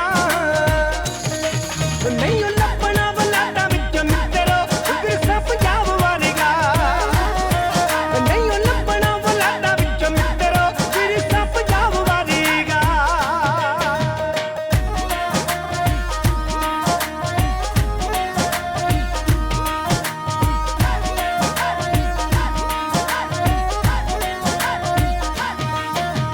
ਪਿੱਪਲਾਂ ਤੇ ਘੋੜਾਂ ਦੀਆਂ ਠੰਡੀਆਂ ਨੇ ਛਾਵਾਂ, ਪੂਜਦੇ ਨੇ ਲੋਕੀ ਇੱਥੇ ਰੱਬ ਵਾਂਗੂ ਮਾਵਾਂ, ਲੋਕੋ ਰੱਬ ਵਾਂਗੂ ਮਾਵਾਂ। ਪਿੱਪਲਾਂ ਤੇ ਘੋੜਾਂ ਦੀਆਂ ਠੰਡੀਆਂ ਨੇ ਛਾਵਾਂ, ਪੂਜਦੇ ਨੇ ਲੋਕੀ ਇੱਥੇ ਰੱਬ ਵਾਂਗੂ ਮਾਵਾਂ, ਲੋਕੋ ਰੱਬ ਵਾਂਗੂ ਮਾਵਾਂ। ਮਿਲੇ ਨਾ ਸੁਆਦ ਭਾਵੇਂ ਕੋਈ ਕਿਤੋਂ ਲੱਭੇ, ਮੱਕੀ ਦੀਆਂ ਰੋਟੀਆਂ ਤੇ ਸਾਗ ਵਰਗਾ ਉਹ ਨਹੀਂ ਓ ਲੱਭਣਾ, ਨਹੀਂ ਓ ਲੱਭਣਾ ਬਲਾਟਾਂ ਵਿੱਚ ਮਿੱਤਰੋ ਵਿਰਸਾ ਪੰਜਾਬ ਵਰਗਾ, ਨਹੀਂ ਓ ਲੱਭਣਾ ਬਲਾਟਾਂ ਵਿੱਚ ਮਿੱਤਰੋ ਵਿਰਸਾ ਪੰਜਾਬ ਵਰਗਾ। ਜੀ ਦੋਸਤੋ, ਚੱਲਦਾ ਹੈ ਪ੍ਰੋਗਰਾਮ ਗੱਲਾਂ ਤੇ ਗੀਤ ਤੇ ਪਰਮਵੀਰ। ਤਨ ਤੇ ਮਨ ਤੰਦਰੁਸਤ ਰੱਖਣਾ ਪਵੇਗਾ ਜੇ ਅਸੀਂ ਵਧੀਆ ਜ਼ਿੰਦਗੀ ਜਿਉਣਾ ਚਾਹੁੰਦੇ ਹਾਂ, ਕਿਉਂਕਿ ਜ਼ਿੰਦਗੀ ਅਨਮੋਲ ਹੈ ਹਨਾ। ਬਿਲਕੁਲ ਅਨਮੋਲ ਹੈ। ਕਰੋਨਾ ਦੀ ਗੱਲ ਕਰ ਰਹੇ ਸੀ ਇਸ ਗੀਤ ਤੋਂ ਪਹਿਲਾਂ। ਕਰੋਨਾ ਦੇ ਵਿੱਚ ਨਾ ਬਹੁਤ ਸਾਰੇ ਕਹਿ ਸਕਦੇ ਹਾਂ ਕਿ ਤਣਾਅ ਦੇ ਵਿੱਚ ਅਸੀਂ ਆ ਚੁੱਕੇ ਹਾਂ, ਡਿਪਰੈਸ਼ਨ ਦੇ ਵਿੱਚ, ਸਟ੍ਰੈਸ ਦੇ ਵਿੱਚ ਘਰ ਰਹਿ ਕੇ ਸਾਨੂੰ ਲੱਗ ਰਿਹਾ ਹੈ ਕਿ ਤੰਗ ਆ ਗਏ। ਹੁਣ ਤਾਂ ਚਲੋ ਆਪਾਂ ਬਾਹਰ ਨਿਕਲਣਾ ਸ਼ੁਰੂ ਕਰ ਦਿੱਤਾ ਹੈ। ਬਹੁਤ ਇਹੋ ਜਿਹਾ ਟਾਈਮ ਨਿਕਲਿਆ ਕਿ ਹਰ ਕੋਈ ਟੈਨਸ਼ਨ ਦੇ ਵਿੱਚ ਸੀ, ਤੇ ਇਹ ਜਿਹੜਾ ਆਯੁਰਵੇਦ ਆ ਉਹ ਸਾਨੂੰ ਟੈਨਸ਼ਨ ਤੋਂ ਕਿਵੇਂ ਨਿਜਾਤ ਪਾ ਸਕਦਾ, ਇਹ ਤੁਹਾਡੇ ਤੋਂ ਜਾਣਨਾ ਚਾਹੁੰਦੇ ਹਾਂ। ਮੈਮ ਇੱਕ ਛੋਟੀ ਜਿਹੀ ਗੱਲ ਮੋਲਡ ਕਰਨਾ ਚਾਹਾਂਗੀ। ਹਾਂ, ਟੈਨਸ਼ਨ ਤਾਂ ਜ਼ਰੂਰ ਹੋਈ, ਸਟ੍ਰੈਸ ਸੀਗਾ ਕਿਉਂਕਿ ਸਾਰਿਆਂ ਨੂੰ ਘਰ ਵਿੱਚ ਬੈਠਣਾ ਪੈਂਦਾ ਹੈ। ਬਿਲਕੁਲ। ਜਿਹੜਾ ਹੈ ਬੱਚੇ ਹੁਣ ਜਾ ਕੇ ਸਕੂਲ ਗਏ ਨੇ, ਠੀਕ ਹੈ, ਪਰ ਇੱਕ ਜਿਹੜੀ ਸਭ ਤੋਂ ਵਧੀਆ ਗੱਲ ਹੋਈ ਕਿ ਜਿਹੜਾ ਇੱਕ ਸਾਡਾ ਅੱਜ ਕੱਲ੍ਹ ਦੀ ਨਾ ਜ਼ਿੰਦਗੀ ਦੀ ਦੌੜ ਦੇ ਵਿੱਚ ਜਿਹੜਾ ਸਾਡਾ ਆਪਣੇ ਪਰਿਵਾਰ ਨਾਲ ਬੈਠਣ ਦਾ ਟਾਈਮ ਖੁੰਝ ਰਿਹਾ ਸੀ ਨਾ, ਮੈਨੂੰ ਲੱਗਦਾ ਕਿਤੇ ਨਾ ਕਿਤੇ ਕਰੋਨਾ ਦੇ ਟਾਈਮ ਦੇ ਵਿੱਚ ਸਾਨੂੰ ਇਸ ਚੀਜ਼ ਦਾ ਅਹਿਸਾਸ ਹੋਇਆ ਹੈ ਜੀ ਕਿ ਠੀਕ ਹੈ, ਆਪਣੇ ਸੰਸਾਧਨਾਂ ਦੇ ਮੁਤਾਬਿਕ, ਪੈਸਿਆਂ ਦੇ ਮੁਤਾਬਿਕ, ਰੋਜ਼ੀ ਰੋਟੀ ਦੇ ਮੁਤਾਬਿਕ ਤੁਸੀਂ ਜਿਹੜੀ ਚੀਜ਼ ਕਰ ਸਕਦੇ ਹੋ ਕਰੋ ਜੀ, ਸਫੀਸ਼ੀਐਂਟ ਹੈ। ਪਰ ਸਭ ਤੋਂ ਪਹਿਲਾਂ ਸਾਡੀ ਆਪਣੇ ਦਿਲ ਦੀ ਜੋਏ, ਜਿਹਨੂੰ ਅਸੀਂ ਕਹਿੰਦੇ ਹਾਂ ਖੁਸ਼ੀ, ਤੇ ਜਿਹੜੀ ਸਾਡੀ ਸਿਹਤ ਹੈ, ਕਰੋਨਾ ਨੇ ਸਾਨੂੰ 2 ਚੀਜ਼ਾਂ ਦੱਸੀਆਂ ਕਿ ਇਹ ਕਿਸੇ ਵੀ ਜਿਹੜੀ ਇਸ ਦੁਨੀਆ ਦੇ ਕਿਸੇ ਚੀਜ਼ ਦੀ ਮੁਹਤਾਜ ਨਹੀਂ ਹੈ, ਇਸ ਲਈ ਸਾਨੂੰ ਕਿਸੇ ਪੈਸੇ ਦੀ ਜ਼ਰੂਰਤ ਨਹੀਂ ਜੋਏ ਅਤੇ ਹੈਲਥ ਵਾਸਤੇ।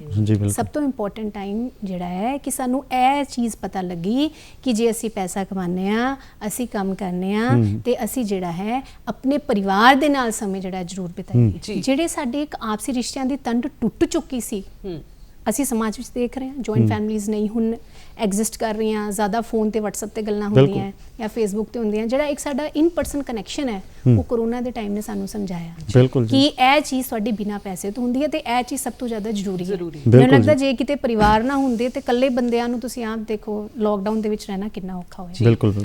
ਦੂਜੀ ਜਿਹੜੀ ਤੁਸੀਂ ਮੈਨੂੰ ਇਮਿਊਨਿਟੀ ਦੇ ਬਾਰੇ ਗੱਲ ਕੀਤੀ, ਰੋਗ ਪ੍ਰਤੀਰੋਧਕ ਸ਼ਕਤੀ ਜਿਹੜੀ ਹੈ ਉਹ ਇਸ ਟਾਈਮ ਦੇ ਦੌਰਾਨ ਜ਼ਿਆਦਾ ਇਸ ਦੀ ਆਵਾਜ਼ ਗੂੰਜੀ, ਪਰ ਇਹ ਸਾਡੀ ਜ਼ਿੰਦਗੀ ਦਾ ਬੇਸਿਕਸ ਹੈ। ਬਿਲਕੁਲ, ਇਹ ਸਾਡੀ ਜ਼ਿੰਦਗੀ ਦਾ ਮੂਲ ਆਧਾਰ ਹੈ। ਅਸੀਂ ਭੁੱਲ ਸਕਦੇ ਹਾਂ ਪਰ ਇਹ ਸਾਨੂੰ ਨਹੀਂ ਭੁੱਲਦੀ। ਜੀ ਜੀ, ਜਦ ਅਸੀਂ ਇਹਦੇ ਨਾਲ ਜ਼ੋਰ ਜ਼ਬਰਦਸਤੀ ਕਰਦੇ ਹਾਂ, ਜ਼ਾਤੀ ਕਰਦੇ ਹਾਂ, ਸਾਡਾ ਸਰੀਰ ਤਾਂ ਜਵਾਬ ਦਿੰਦਾ ਹੈ। ਜਿਵੇਂ ਕਿ ਤੁਹਾਨੂੰ ਮੈਂ ਪਹਿਲਾਂ ਵੀ ਦੱਸਿਆ ਕਿ ਮੋਟੋ ਕੀ ਹੈ ਕਿ ਇੱਕ ਹੈਲਦੀ ਬੰਦੇ ਦੀ ਹੈਲਥ ਦੀ ਰੱਖਿਆ ਕਰਨੀ, ਸਵਸਥ ਸਵਾਸਥ ਰਕਸ਼ਣਮ। ਬਿਲਕੁਲ। ਤੇ ਜਿਹੜਾ ਇੱਕ ਹੈਲਦੀ ਬੰਦਾ ਹੈ ਉਸ ਦੇ ਵਾਸਤੇ ਆਯੁਰਵੇਦ ਨੇ ਇੱਕ ਬੜੀ ਸਿੰਪਲ ਜਿਹੀ ਗੱਲ ਕਹੀ ਹੈ ਜਿਹਨੂੰ ਅਸੀਂ ਕਹਿੰਦੇ ਹਾਂ ਦਿਨਚਰਿਆ। ਦਿਨਚਰਿਆ ਇੰਨੀ ਪਰਫੈਕਟ ਹੈ, ਉਹਦੇ ਵਿੱਚ ਕੀ ਹੈ ਕਿ ਤੁਸੀਂ ਸਭ ਤੋਂ ਪਹਿਲਾਂ ਉੱਠੋ ਬ੍ਰਹਮ ਮੁਹੂਰਤ ਵਿੱਚ। ਉਹ ਵੀ ਦੱਸਿਆ ਗਿਆ ਹੈ ਕਿ ਵਾਤਿਕ ਵਾਲਾ ਕਦ ਉੱਠੇਗਾ, ਪੈਤਿਕ ਵਾਲਾ ਤੇ ਕਫਜ ਵਾਲਾ ਕਦ। ਪਰਮਾਤਮਾ ਦਾ ਸ਼ੁਕਰ ਕਰੋ, ਅਸੀਂ ਅਕਸਰ ਨਹੀਂ ਕਰਦੇ। ਅਸੀਂ ਸਾਨੂੰ ਇਹ ਲੱਗਦਾ ਹੈ ਕਿ ਅਸੀਂ ਜਿੰਦੇ ਹਾਂ ਤੇ ਸਾਡਾ ਇਹ ਪੱਕਾ ਲਿਖ ਦਿੱਤਾ ਗਿਆ ਕਿ ਅਸੀਂ ਜ਼ਿੰਦਾ ਹੀ ਰਹਿਣਾ, ਪਰ ਸਾਨੂੰ ਪਰਮਾਤਮਾ ਦਾ ਸ਼ੁਕਰ ਕਰਨਾ ਚਾਹੀਦਾ ਹੈ ਕਿ ਸਾਡੇ ਸਾਹ ਜਿਹੜੇ ਚੱਲ ਰਹੇ ਆ, ਕਿਉਂਕਿ ਕਈ ਲੋਕ ਤਾਂ ਸੁੱਤੇ ਪਏ ਮੌਤ ਦੇ ਗ੍ਰਾਸ ਦੇ ਵਿੱਚ ਚਲੇ ਜਾਂਦੇ ਨੇ। ਬਿਲਕੁਲ ਸਹੀ ਗੱਲ। ਹਾਂਜੀ ਜੀ। ਉਸ ਤੋਂ ਬਾਅਦ ਸਵੇਰੇ ਉੱਠ ਕੇ ਆਪਣਾ ਜਿਹੜਾ ਹੈ ਅੱਖ ਮੂੰਹ ਧੋਣਾ ਤੇ ਜਿਹੜੀ ਧਰਤੀ ਹੈ ਉਸ ਨੂੰ ਨਮਸਕਾਰ ਕਰਨਾ, ਇਹ ਬਹੁਤ ਜ਼ਰੂਰੀ ਹੈ। ਸ਼ੁਕਰੀਆ ਅਦਾ ਕਰਨਾ ਕਿ ਜਿਹੜਾ ਸਾਡਾ ਬੋਝ ਆਪਣੇ ਸਿਰਾਂ ਤੇ ਚੱਕਦੀ ਹੈ ਤੇ ਚੂੰ ਵੀ ਨਹੀਂ ਕਰਦੀ। ਬਿਲਕੁਲ। ਜਿਹੜਾ ਇਸ ਤੋਂ ਬਾਅਦ ਜਿਹੜਾ ਹੈ ਆਪਣਾ ਮੂੰਹ ਧੋਣਾ, ਕੁਰਲਾ ਕਰਨਾ। ਕੁਰਲਾ ਕਰਨਾ ਕਿ ਜਿਹਨੂੰ ਅਸੀਂ ਆਯੁਰਵੇਦ ਦੇ ਵਿੱਚ ਕਹਿੰਦੇ ਹਾਂ ਕਵਲ ਤੇ ਗੰਡੂਸ਼। ਇਹ ਸਾਰੀਆਂ ਜਿਹੜੀਆਂ ਮੈਂ ਤੁਹਾਨੂੰ ਗੱਲਾਂ ਦੱਸ ਰਹੀ ਹਾਂ, ਇਹ ਤੁਹਾਡੀ ਰੋਗ ਪ੍ਰਤੀਰੋਧਕ ਸ਼ਕਤੀ ਨੂੰ ਡੇਲੀ ਰੂਟੀਨ ਦੇ ਵਿੱਚ ਬਣਾਉਣ ਦੇ ਲਈ। ਦੇਖੋ ਜਿਹੜੀ ਰੋਗ ਪ੍ਰਤੀਰੋਧਕ ਸ਼ਕਤੀ ਹੈ ਉਹ ਇੱਕ ਦਿਨ 'ਚ ਨਹੀਂ ਬਣਨੀ।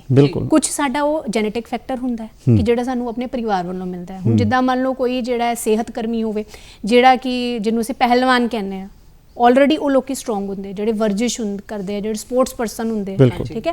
ਪਰ ਜੇ ਅਸੀਂ ਆਮ ਬੰਦੇ ਦੀ ਗੱਲ ਕਰੀਏ ਤੇ ਉਸ ਦੇ ਲਈ ਜਦੋਂ ਪ੍ਰੋਟੋਕਾਲ ਕਰੇਗਾ ਨਾ ਸਾਲੋਂ ਸਾਲ, ਉਹਨੂੰ ਆਪਣੇ ਆਪ ਤੁਸੀਂ ਦੇਖੋ ਕਿ ਤੁਹਾਨੂੰ 10-15 ਦਿਨ ਤੱਕ ਕਿੰਨਾ ਫਰਕ ਮਹਿਸੂਸ ਹੋਵੇਗਾ। ਬਿਲਕੁਲ ਪਵੇਗਾ ਜੀ। ਇਹ ਤਾਂ ਗੱਲ ਹੈ ਜੀ, ਕਹਿੰਦੇ ਨੇ ਕਿਹਾ ਜ਼ਿੰਦਗੀ ਮੁਸਕਾਉਣਾ ਸਿੱਖ, ਹੱਸਣਾ ਅਤੇ ਹਸਾਉਣਾ ਸਿੱਖ। ਜੇ ਕੁਝ ਲੈਣਾ ਜ਼ਿੰਦਗੀ ਕੋਲੋਂ ਤਾਂ ਰਿਸ਼ਤਿਆਂ ਤਾਂ ਹੀ ਨਿਭਾਉਣਾ ਸਿੱਖ। ਰਿਸ਼ਤੇ ਸਾਨੂੰ ਨਿਭਾਉਣੇ ਪੈਣਗੇ, ਕਰੋਨਾ ਨੇ ਇਹ ਸਾਨੂੰ ਦੱਸਿਆ ਹੈ। ਤੇ ਪਵਨ ਗੁਰੂ ਪਾਣੀ ਪਿਤਾ ਮਾਤਾ ਧਰਤ ਮਹਤ, ਦਿਵਸ ਰਾਤ ਦੋਇ ਦਾਈ ਦਇਆ, ਖੇਲੇ ਸਗਲ ਜਗਤ।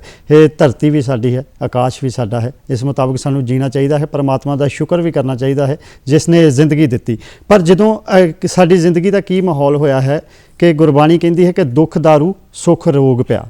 ਜਦੋਂ ਸਾਨੂੰ ਦੁੱਖ ਲੱਗਦਾ ਹੈ ਅਸੀਂ ਪਰਮਾਤਮਾ ਨੂੰ ਧਿਆਉਂਦੇ ਹਾਂ, ਸੁੱਖ ਵੇਲੇ ਭੁੱਲ ਜਾਂਦੇ ਹਾਂ। ਪਰ ਕੁਝ ਲਾਈਫ ਹੀ ਅਸੀਂ ਇਸ ਤਰ੍ਹਾਂ ਦੀ ਬਣਾ ਲਈ ਹੈ, ਕੀ ਕੀਤਾ ਜਾ ਸਕਦਾ ਹੈ, ਸਾਨੂੰ ਬਦਲਣਾ ਪਵੇਗਾ। ਤੇ ਆਯੁਰਵੇਦ ਦੀ ਗੱਲ ਚੱਲ ਰਹੀ ਹੈ, ਜਦੋਂ ਵੱਡੀਆਂ ਬਿਮਾਰੀਆਂ ਦੇ ਨਾਲ ਅਸੀਂ ਗ੍ਰਸਤ ਹੋ ਜਾਂਦੇ ਹਾਂ ਨਾ, ਤੇ ਇੱਕ ਆਮ ਧਾਰਨਾ ਹੈ ਕਿ ਆਯੁਰਵੇਦ ਕੋ ਸ਼ਾਇਦ ਉਹਨਾਂ ਵੱਡੀਆਂ ਬਿਮਾਰੀਆਂ ਦਾ ਇਲਾਜ ਨਹੀਂ ਹੈ, ਜਿਸ ਤਰ੍ਹਾਂ ਕੈਂਸਰ ਵਰਗੀ ਬਿਮਾਰੀ ਹੋ ਜਾਂਦੀ ਹੈ। ਤਾਂ ਉੱਥੇ ਆ ਕੇ ਆਮ ਧਾਰਨਾ ਇਹ ਹੈ ਕਿ ਸ਼ਾਇਦ ਆਯੁਰਵੇਦ ਇਲਾਜ ਨਹੀਂ ਕਰਦੀ। ਕੀ ਗੱਲ ਇਹ ਠੀਕ ਹੈ? ਨਹੀਂ, ਇਹ ਠੀਕ ਨਹੀਂ ਹੈ ਗੱਲ ਜੀ ਜੀ।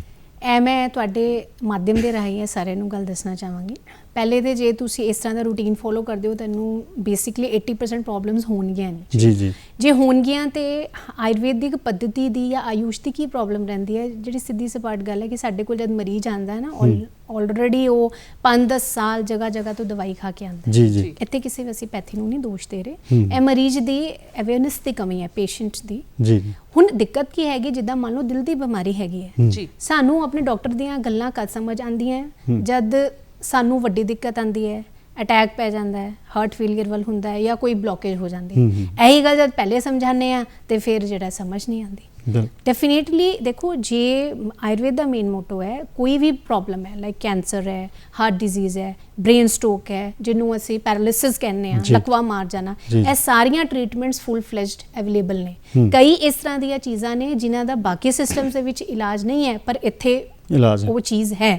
ਪਰ ਥੋੜਾ ਇਹ ਹੈ ਕਿ ਇਸ ਚੀਜ਼ ਦੇ ਹਲੇ ਵਿਕਾਸ ਦੇ ਵਿੱਚ ਕਮੀ ਹੈ। ਇਸ ਚੀਜ਼ ਦੇ ਪ੍ਰੋਪੇਗੈਂਡਾ ਦੇ ਵਿੱਚ ਕਮੀ ਹੈ ਜੀ। ਤੇ ਆਮ ਬੰਦੇ ਨੂੰ ਹੱਲੇ ਇਹ ਚੀਜ਼ ਜਿਹੜੀ ਹੈ ਉਨੀ ਸੁਲਭਤਾ ਦੇ ਨਾਲ ਨਹੀਂ ਮਿਲ ਰਹੀ। ਜੀ, ਠੀਕ ਹੈ? ਜੀ, ਜੀ। ਜਿੱਦਾਂ ਜਿੱਦਾਂ ਇਸ ਚੀਜ਼ ਦਾ ਵਿਕਾਸ ਹੋਏਗਾ, ਮਤਲਬ ਲੋਕਾਂ ਨੂੰ ਵੀ ਪਤਾ ਲੱਗੇਗਾ, ਅਵੇਅਰ ਹੋਣਗੇ ਕਿ ਸਾਨੂੰ ਪੰਚਕਰਮਾ ਦੇ ਕੀ ਬੈਨੀਫਿਟ ਹੈ, ਅਸੀਂ ਕਿੱਦਾਂ ਕਰਾਣਾ ਹੈ, ਅਸੀਂ ਕਿਸ ਤਰ੍ਹਾਂ ਕਰਨਾ ਹੈ, ਤੇ ਇਹ ਸਾਰੀਆਂ ਪ੍ਰੋਬਲਮਸ ਜਿਹੜੀਆਂ ਨੇ ਆਪਣੇ ਆਪ ਠੀਕ ਹੋ ਜਾਣਗੀਆਂ। ਥੋੜਾ ਉਸ ਤਰ੍ਹਾਂ ਦੇ ਇਨਫਰਾਸਟ੍ਰਕਚਰ ਦੀ ਕਮੀ ਮੈਨੂੰ ਮਹਿਸੂਸ ਹੁੰਦੀ ਹੈ। ਬਾਕੀ ਆਯੁਰਵੇਦ ਦੀ ਜਿੱਥੋਂ ਤੱਕ ਗੱਲ ਹੈ ਉਹ ਇਹ ਹੈ ਕਿ ਡੈਫੀਨੇਟਲੀ ਇੱਕ ਪ੍ਰੋਬਲਮ ਹੈ। ਆਯੁਰਵੇਦ ਬਹੁਤ ਪੁਰਾਣੀ ਪੱਧਤੀ ਹੈ, ਪਰ ਕੋਈ ਵੀ ਜਿਹੜੀ ਪੱਧਤੀ ਹੈ ਉਹਦੇ ਵਿੱਚ ਇੱਕ ਉਹਦਾ ਜਿਹੜਾ ਮੂਲ ਰੂਪ ਸਰੋਤ ਰਹਿੰਦਾ ਉਹ ਰਹਿੰਦਾ ਰਿਸਰਚ ਤੇ ਇਨੋਵੇਸ਼ਨ। ਜੀ ਜੀ ਜੀ, ਬਿਲਕੁਲ ਬਿਲਕੁਲ। Research, innovation and admittance. ਮਤਲਬ ਕੀ ਹੈ ਕਿ ਹੈ ਤੇ ਹਾਸੇ ਵਾਲੀ ਗੱਲ ਨਹੀਂ, ਪਰ ਸਾਡੇ ਨਾ ਲੋਕਾਂ ਦੀ ਮਾਨਸਿਕਤਾ ਇਸ ਤਰ੍ਹਾਂ ਦੀ ਬਣ ਚੁੱਕੀ ਹੈ ਕਿ ਕੋਈ ਚੀਜ਼ ਜੇ ਵੈਸਟ ਤੋਂ ਅਪਰੂਵ ਹੋ ਕੇ ਆਂਦੀ ਹੈ, ਜੀ ਜੀ ਜੀ, ਠੀਕ ਹੈ, ਤੇ ਉਹ ਸਾਡੇ ਵਾਸਤੇ ਠੀਕ ਹੈ। ਠੀਕ ਹੈ। ਪਰ ਕਿਤੇ ਨਾ ਕਿਤੇ ਇਹ ਸਾਡੀ ਕਮੀਆਂ ਵੀ ਤੇ ਹੈਗੀਆਂ, ਕਿਉਂਕਿ ਮੈਂ ਜਿੱਦਾਂ ਤੁਹਾਨੂੰ ਗੱਲਾਂ ਦੱਸੀਆਂ, ਇਹ ਚੀਜ਼ਾਂ ਸਾਡੇ ਉਹਨਾਂ ਗ੍ਰੰਥਾਂ ਦੇ ਵਿੱਚ ਲਿਖੀਆਂ ਹੋਈਆਂ ਨੇ ਆਲਰੇਡੀ। ਪਰ ਅੱਜ ਕੱਲ੍ਹ ਦਾ ਜਿਹੜਾ ਦੁਨੀਆ ਹੈ, ਜੇ ਸਾਡੇ ਵਿੱਚ ਕਾਬਲੀਅਤ ਹੈ ਤੇ ਅੱਜ ਕੱਲ੍ਹ ਦੀ ਦੁਨੀਆ ਦਾ ਇੱਕ ਮੇਜਰ ਹਿੱਸਾ ਹੈ ਕਿ ਸਾਨੂੰ ਉਹ ਚੀਜ਼ ਦੱਸਣੀ ਵੀ ਆਉਣੀ ਚਾਹੀਦੀ ਹੈ। ਨਹੀਂ ਤੇ ਉਹ ਦਿਨ ਦੂਰ ਨਹੀਂ ਕਿ ਸਾਡੇ ਆਪਣੇ ਗ੍ਰੰਥਾਂ ਨੂੰ ਬਾਹਰੀ ਦੇਸ਼ ਜਾਂ ਦੂਜੇ ਦੇ ਜਿਹੜੇ ਪੇਟੈਂਟ ਕਰਾ ਕੇ ਉਸ ਚੀਜ਼ ਨੂੰ ਸੇਲ ਕਰਨ। ਬਿਲਕੁਲ। ਤੁਸੀਂ ਵੱਡੀਆਂ ਬਿਮਾਰੀਆਂ ਦੀ ਗੱਲ ਕੀਤੀ ਹੈ, ਛੋਟੀਆਂ ਬਿਮਾਰੀਆਂ ਦੀ ਗੱਲ ਕਰਦੇ ਹਾਂ। ਬਿਮਾਰੀਆਂ ਤਾਂ ਨਹੀਂ ਕਵਾਂਗੇ, ਮੋਟਾਪਾ ਹੀ ਲੈ ਲਓ, ਹੈ ਨਾ। ਕਈਆਂ ਨੂੰ ਵਹਿਮ ਹੋ ਜਾਂਦਾ ਹੈ ਕਿ ਸਵੇਰੇ ਗਰਮ ਪਾਣੀ ਦੇ ਵਿੱਚ ਅਸੀਂ ਨਿੰਬੂ ਪਾ ਕੇ ਪੀਏ ਤੇ ਸਾਡਾ ਮੋਟਾਪਾ ਕੱਢਦਾ, ਕਿਉਂਕਿ ਕਹਿੰਦੇ ਜਿੰਨੇ ਮੂੰਹ ਉਨੀਆਂ ਗੱਲਾਂ, ਹੈ ਨਾ। ਜਦੋਂ ਕੋਈ ਬਿਮਾਰੀ ਹੋ ਜਾਂਦੀ ਹੈ ਤੇ ਕੋਈ ਕਹਿੰਦਾ ਆਹ ਲਓ, ਕੋਈ ਕਹਿੰਦਾ ਆਹ ਚੀਜ਼ ਲਓ। ਘਰੇਲੂ ਚੀਜ਼ਾਂ ਜਿਹੜੀਆਂ ਤੁਸੀਂ ਸਾਨੂੰ ਦੱਸੀਆਂ, ਘਰ ਦੀ ਕਿਚਨ, ਤੇ ਡਾਕਟਰ ਦੀ ਸਲਾਹ ਆਯੁਰਵੇਦ ਦੇ ਵਿੱਚ ਕਿੰਨੀ ਕੁ ਜ਼ਰੂਰੀ ਹੈ? ਕਿ ਇਹ ਸਾਰੇ ਜਿਹੜੇ ਨੁਸਖੇ ਆ, ਛੋਟੇ ਛੋਟੇ ਨੁਸਖੇ, ਹਰ ਕਿਸੇ ਦੀ ਬੋਡੀ ਤੇ ਸਹੀ ਅਸਰ ਪਾਉਂਦੇ? ਜੇ ਮੈਮ ਅਸੀਂ ਗੱਲ ਇਸ ਵਿਸ਼ੇ ਉੱਤੇ ਕਰੀਏ ਤੇ ਨਹੀਂ, ਇੱਦਾਂ ਨਹੀਂ ਹੋਣਾ ਚਾਹੀਦਾ। ਸਾਨੂੰ ਡਾਕਟਰ ਸਲਾਹ ਤੋਂ ਬਿਨਾਂ ਇਹ ਚੀਜ਼ ਨਹੀਂ ਲੈਣੀ ਚਾਹੀਦੀ ਜੀ, ਕਿਉਂਕਿ ਆਯੁਰਵੇਦ ਦੀ ਅਪਰੋਚ ਹੈ ਹੋਲਿਸਟਿਕ, ਸੰਪੂਰਨ। ਮਤਲਬ ਕਿ ਜਿੱਦਾਂ ਤੁਸੀਂ ਹੋ, ਤੁਹਾਡੇ ਵਾਸਤੇ ਰਜੀਮ ਹੋਰ ਹੋਣਾ, ਤੁਹਾਡੀ ਪ੍ਰਕਿਰਤੀ ਦੇ ਮੁਤਾਬਿਕ ਰਜੀਮ ਹੋਰ ਹੋਣਾ, ਇਹ ਸਾਰਿਆਂ ਵਾਸਤੇ ਇੱਕ ਨਹੀਂ ਹੁੰਦਾ ਜੀ। ਹੁਣ ਅਸੀਂ ਚਵਨਪ੍ਰਾਸ਼ ਦੀ ਗੱਲ ਕਰੀਏ, ਕਰੋਨਾ ਦੇ ਟਾਈਮ ਦੇ ਵਿੱਚ ਚਵਨਪ੍ਰਾਸ਼ ਦੀ ਇੰਪੋਰਟੈਂਸ ਸਾਰਿਆਂ ਨੂੰ ਪਤਾ ਚੱਲੀ ਕਿ ਕਿਸ ਤਰ੍ਹਾਂ ਦੇ ਨਾਲ ਸਾਡੀ ਸਰੀਰ ਦਾ ਰੋਗ ਪ੍ਰਤੀਰੋਧਕ ਸ਼ਕਤੀ ਵੀ ਵਧਾਉਂਦਾ ਹੈ ਤੇ ਸਾਨੂੰ ਕਫ ਵਗੈਰਾ ਤੋਂ ਵੀ ਜਿਹੜਾ ਠੀਕ ਰੱਖਦਾ ਹੈ। ਪਰ ਇਸ ਨੂੰ ਲੈਣ ਦਾ ਵੀ ਤਰੀਕਾ ਹੈ। ਜਿੱਦਾਂ ਇਹਦੀ ਕੀ ਡੋਜ਼ ਹੈ ਕਿ ਤੁਸੀਂ ਸਵੇਰੇ ਉੱਠਣਾ ਹੈ, ਖਾਲੀ ਪੇਟ ਇਹਨੂੰ ਜਿਹੜਾ ਹੈ ਤੁਸੀਂ 2 ਚਮਚ ਜਾਂ 10 ਗ੍ਰਾਮ ਇਹਦਾ ਸੇਵਨ ਕਰਨਾ ਕੋਸੇ ਪਾਣੀ ਦਾ। ਕੋਈ ਵੀ ਲੈ ਸਕਦਾ, ਕੋਈ ਵੀ ਲੈ ਸਕਦਾ ਹੈ, ਪਰ ਇਹਦਾ ਤਰੀਕਾ ਹੈ। ਆਯੁਰਵੇਦ ਦੇ ਵਿੱਚ ਇੱਕ ਕਨਸੈਪਟ ਹੁੰਦਾ ਜਿਹਨੂੰ ਅਸੀਂ ਕਹਿੰਦੇ ਆ ਅਨੁਪਾਨ। ਸ਼ਾਇਦ ਇਹ ਚੀਜ਼ ਲੋਕਾਂ ਨੂੰ ਨਹੀਂ ਪਤਾ, ਮੈਂ ਦੱਸ ਰਹੀ ਹਾਂ ਜੀ। ਅਨੁਪਾਨ ਦਾ ਮਤਲਬ ਕੀ ਹੈ ਕਿ ਤੁਸੀਂ ਜਿਹੜੀ ਕੋਈ ਵੀ ਚੀਜ਼ ਹੈ, ਕੋਈ ਦਵਾਈ ਕੋਸੇ ਪਾਣੀ ਨਾਲ ਲਓਗੇ ਤੇ ਇਹ ਇਫੈਕਟ ਹੈ, ਨਮਕ ਵਾਲੇ ਪਾਣੀ ਨਾਲ ਲਓਗੇ ਇਹ ਇਫੈਕਟ ਹੈ, ਫਲਾਨੀ ਔਸ਼ਧੀ ਦੇ ਕਾੜੇ ਨਾਲ ਲਓਗੇ ਇਹ ਇਫੈਕਟ ਹੈ। ਇੱਕ ਚੀਜ਼ ਨੂੰ ਜਿੱਦਾਂ ਸਾਊਥ ਦੇ ਵਿੱਚ ਬਹੁਤ ਸਾਰੇ ਇਸ ਤਰ੍ਹਾਂ ਦੇ ਵੈਦ ਨੇ ਜਿਹੜੇ ਇੱਕ ਹੀ ਔਸ਼ਧੀ ਤੋਂ ਚਿਕਿਤਸਾ ਕਰਦੇ ਨੇ। ਮਤਲਬ ਆਮਲਾ ਹੀ ਹੈ, ਉਸ ਨੂੰ ਵੱਖ-ਵੱਖ ਅਨੁਪਾਨ ਤੇ ਫਾਰਮਸ ਦੇ ਨਾਲ ਯੂਜ਼ ਕਰਕੇ ਉਸੇ ਦੇ ਨਾਲ ਉਹ ਪੂਰੇ ਸਰੀਰ ਦੀ ਚਿਕਿਤਸਾ ਮਤਲਬ ਕਰਦੇ ਹੈ ਤੇ ਉਹ ਬੜੇ ਸਕਸੈਸਫੁਲ ਹੈ। ਤੇ ਜਿੱਦਾਂ ਕੋਸਾ ਪਾਣੀ ਅਸੀਂ ਲਿਆ, ਉਸ ਦੇ ਨਾਲ ਚਵਨਪ੍ਰਾਸ਼ ਦਾ ਹੋਰ ਇਫੈਕਟ ਹੋਏਗਾ। ਜੇ ਅਸੀਂ ਉਸ ਨੂੰ ਕੋਸੇ ਦੁੱਧ ਦੇ ਨਾਲ ਲਵਾਂਗੇ ਉਹਦਾ ਹੋਰ ਇਫੈਕਟ ਹੋਏਗਾ। ਤੁਸੀਂ ਕੋਸੇ ਪਾਣੀ ਤੇ ਨਮਕ ਵਾਲੇ ਗਰਾਰਿਆਂ ਦੀ ਗੱਲ ਕੀਤੀ, ਹੁਣ ਮੰਨ ਲਓ ਕਿਸੇ ਦੇ ਵਿੱਚ ਕਫ ਜਿਹੜਾ ਵਧਿਆ ਹੋਇਆ ਹੈ ਤੇ ਉਹ ਕੋਸੇ ਪਾਣੀ ਵਿੱਚ ਨਮਕ ਪਾਵੇ, ਜੇ ਉਹਦਾ ਕਫ ਨਹੀਂ ਵਧਿਆ ਉਹ ਨਮਕ ਪਾਏਗਾ ਤੇ ਕਫ ਰਿਡਿਊਸ ਹੋਏਗਾ ਉਹਦੀ ਬਾਡੀ ਦਾ। ਇਹ ਸਿੰਪਲ ਤੇ ਛੋਟੀ ਚੀਜ਼ ਹੈ। ਬਿਲਕੁਲ ਬਿਲਕੁਲ। ਤੁਹਾਡੇ ਸਰੀਰ ਦੇ ਕਨਸਟੀਟਿਊਸ਼ਨ ਦੇ ਮੁਤਾਬਿਕ, ਪ੍ਰਕਿਰਤੀ ਦੇ ਮੁਤਾਬਿਕ ਇਹ ਚੀਜ਼ ਡਿਸਾਈਡ ਹੁੰਦੀ ਹੈ ਤੇ ਆਪਣੇ ਆਪ ਜੇ ਅਸੀਂ ਇਹ ਕਰੀਏ ਤੇ ਕਿਤੇ ਨਾ ਕਿਤੇ ਸਾਨੂੰ ਨੁਕਸਾਨ ਤੇ ਹੋਣਾ ਹੈ। ਉਹ ਨੁਕਸਾਨ ਲੋਕਾਂ ਦਾ ਨਹੀਂ ਹੁੰਦਾ, ਉਹ ਨੁਕਸਾਨ ਪੈਥੀ ਦਾ ਹੁੰਦਾ ਹੈ, ਕਿਉਂਕਿ ਜਿਹੜਾ ਸਾਰਾ ਦੋਸ਼ ਹੈ ਉਹ ਬਾਚੋਂ ਜਿਹੜਾ ਹੈ ਪੈਥੀ ਤੇ ਮੜ ਦਿੱਤਾ ਜਾਂਦਾ ਹੈ।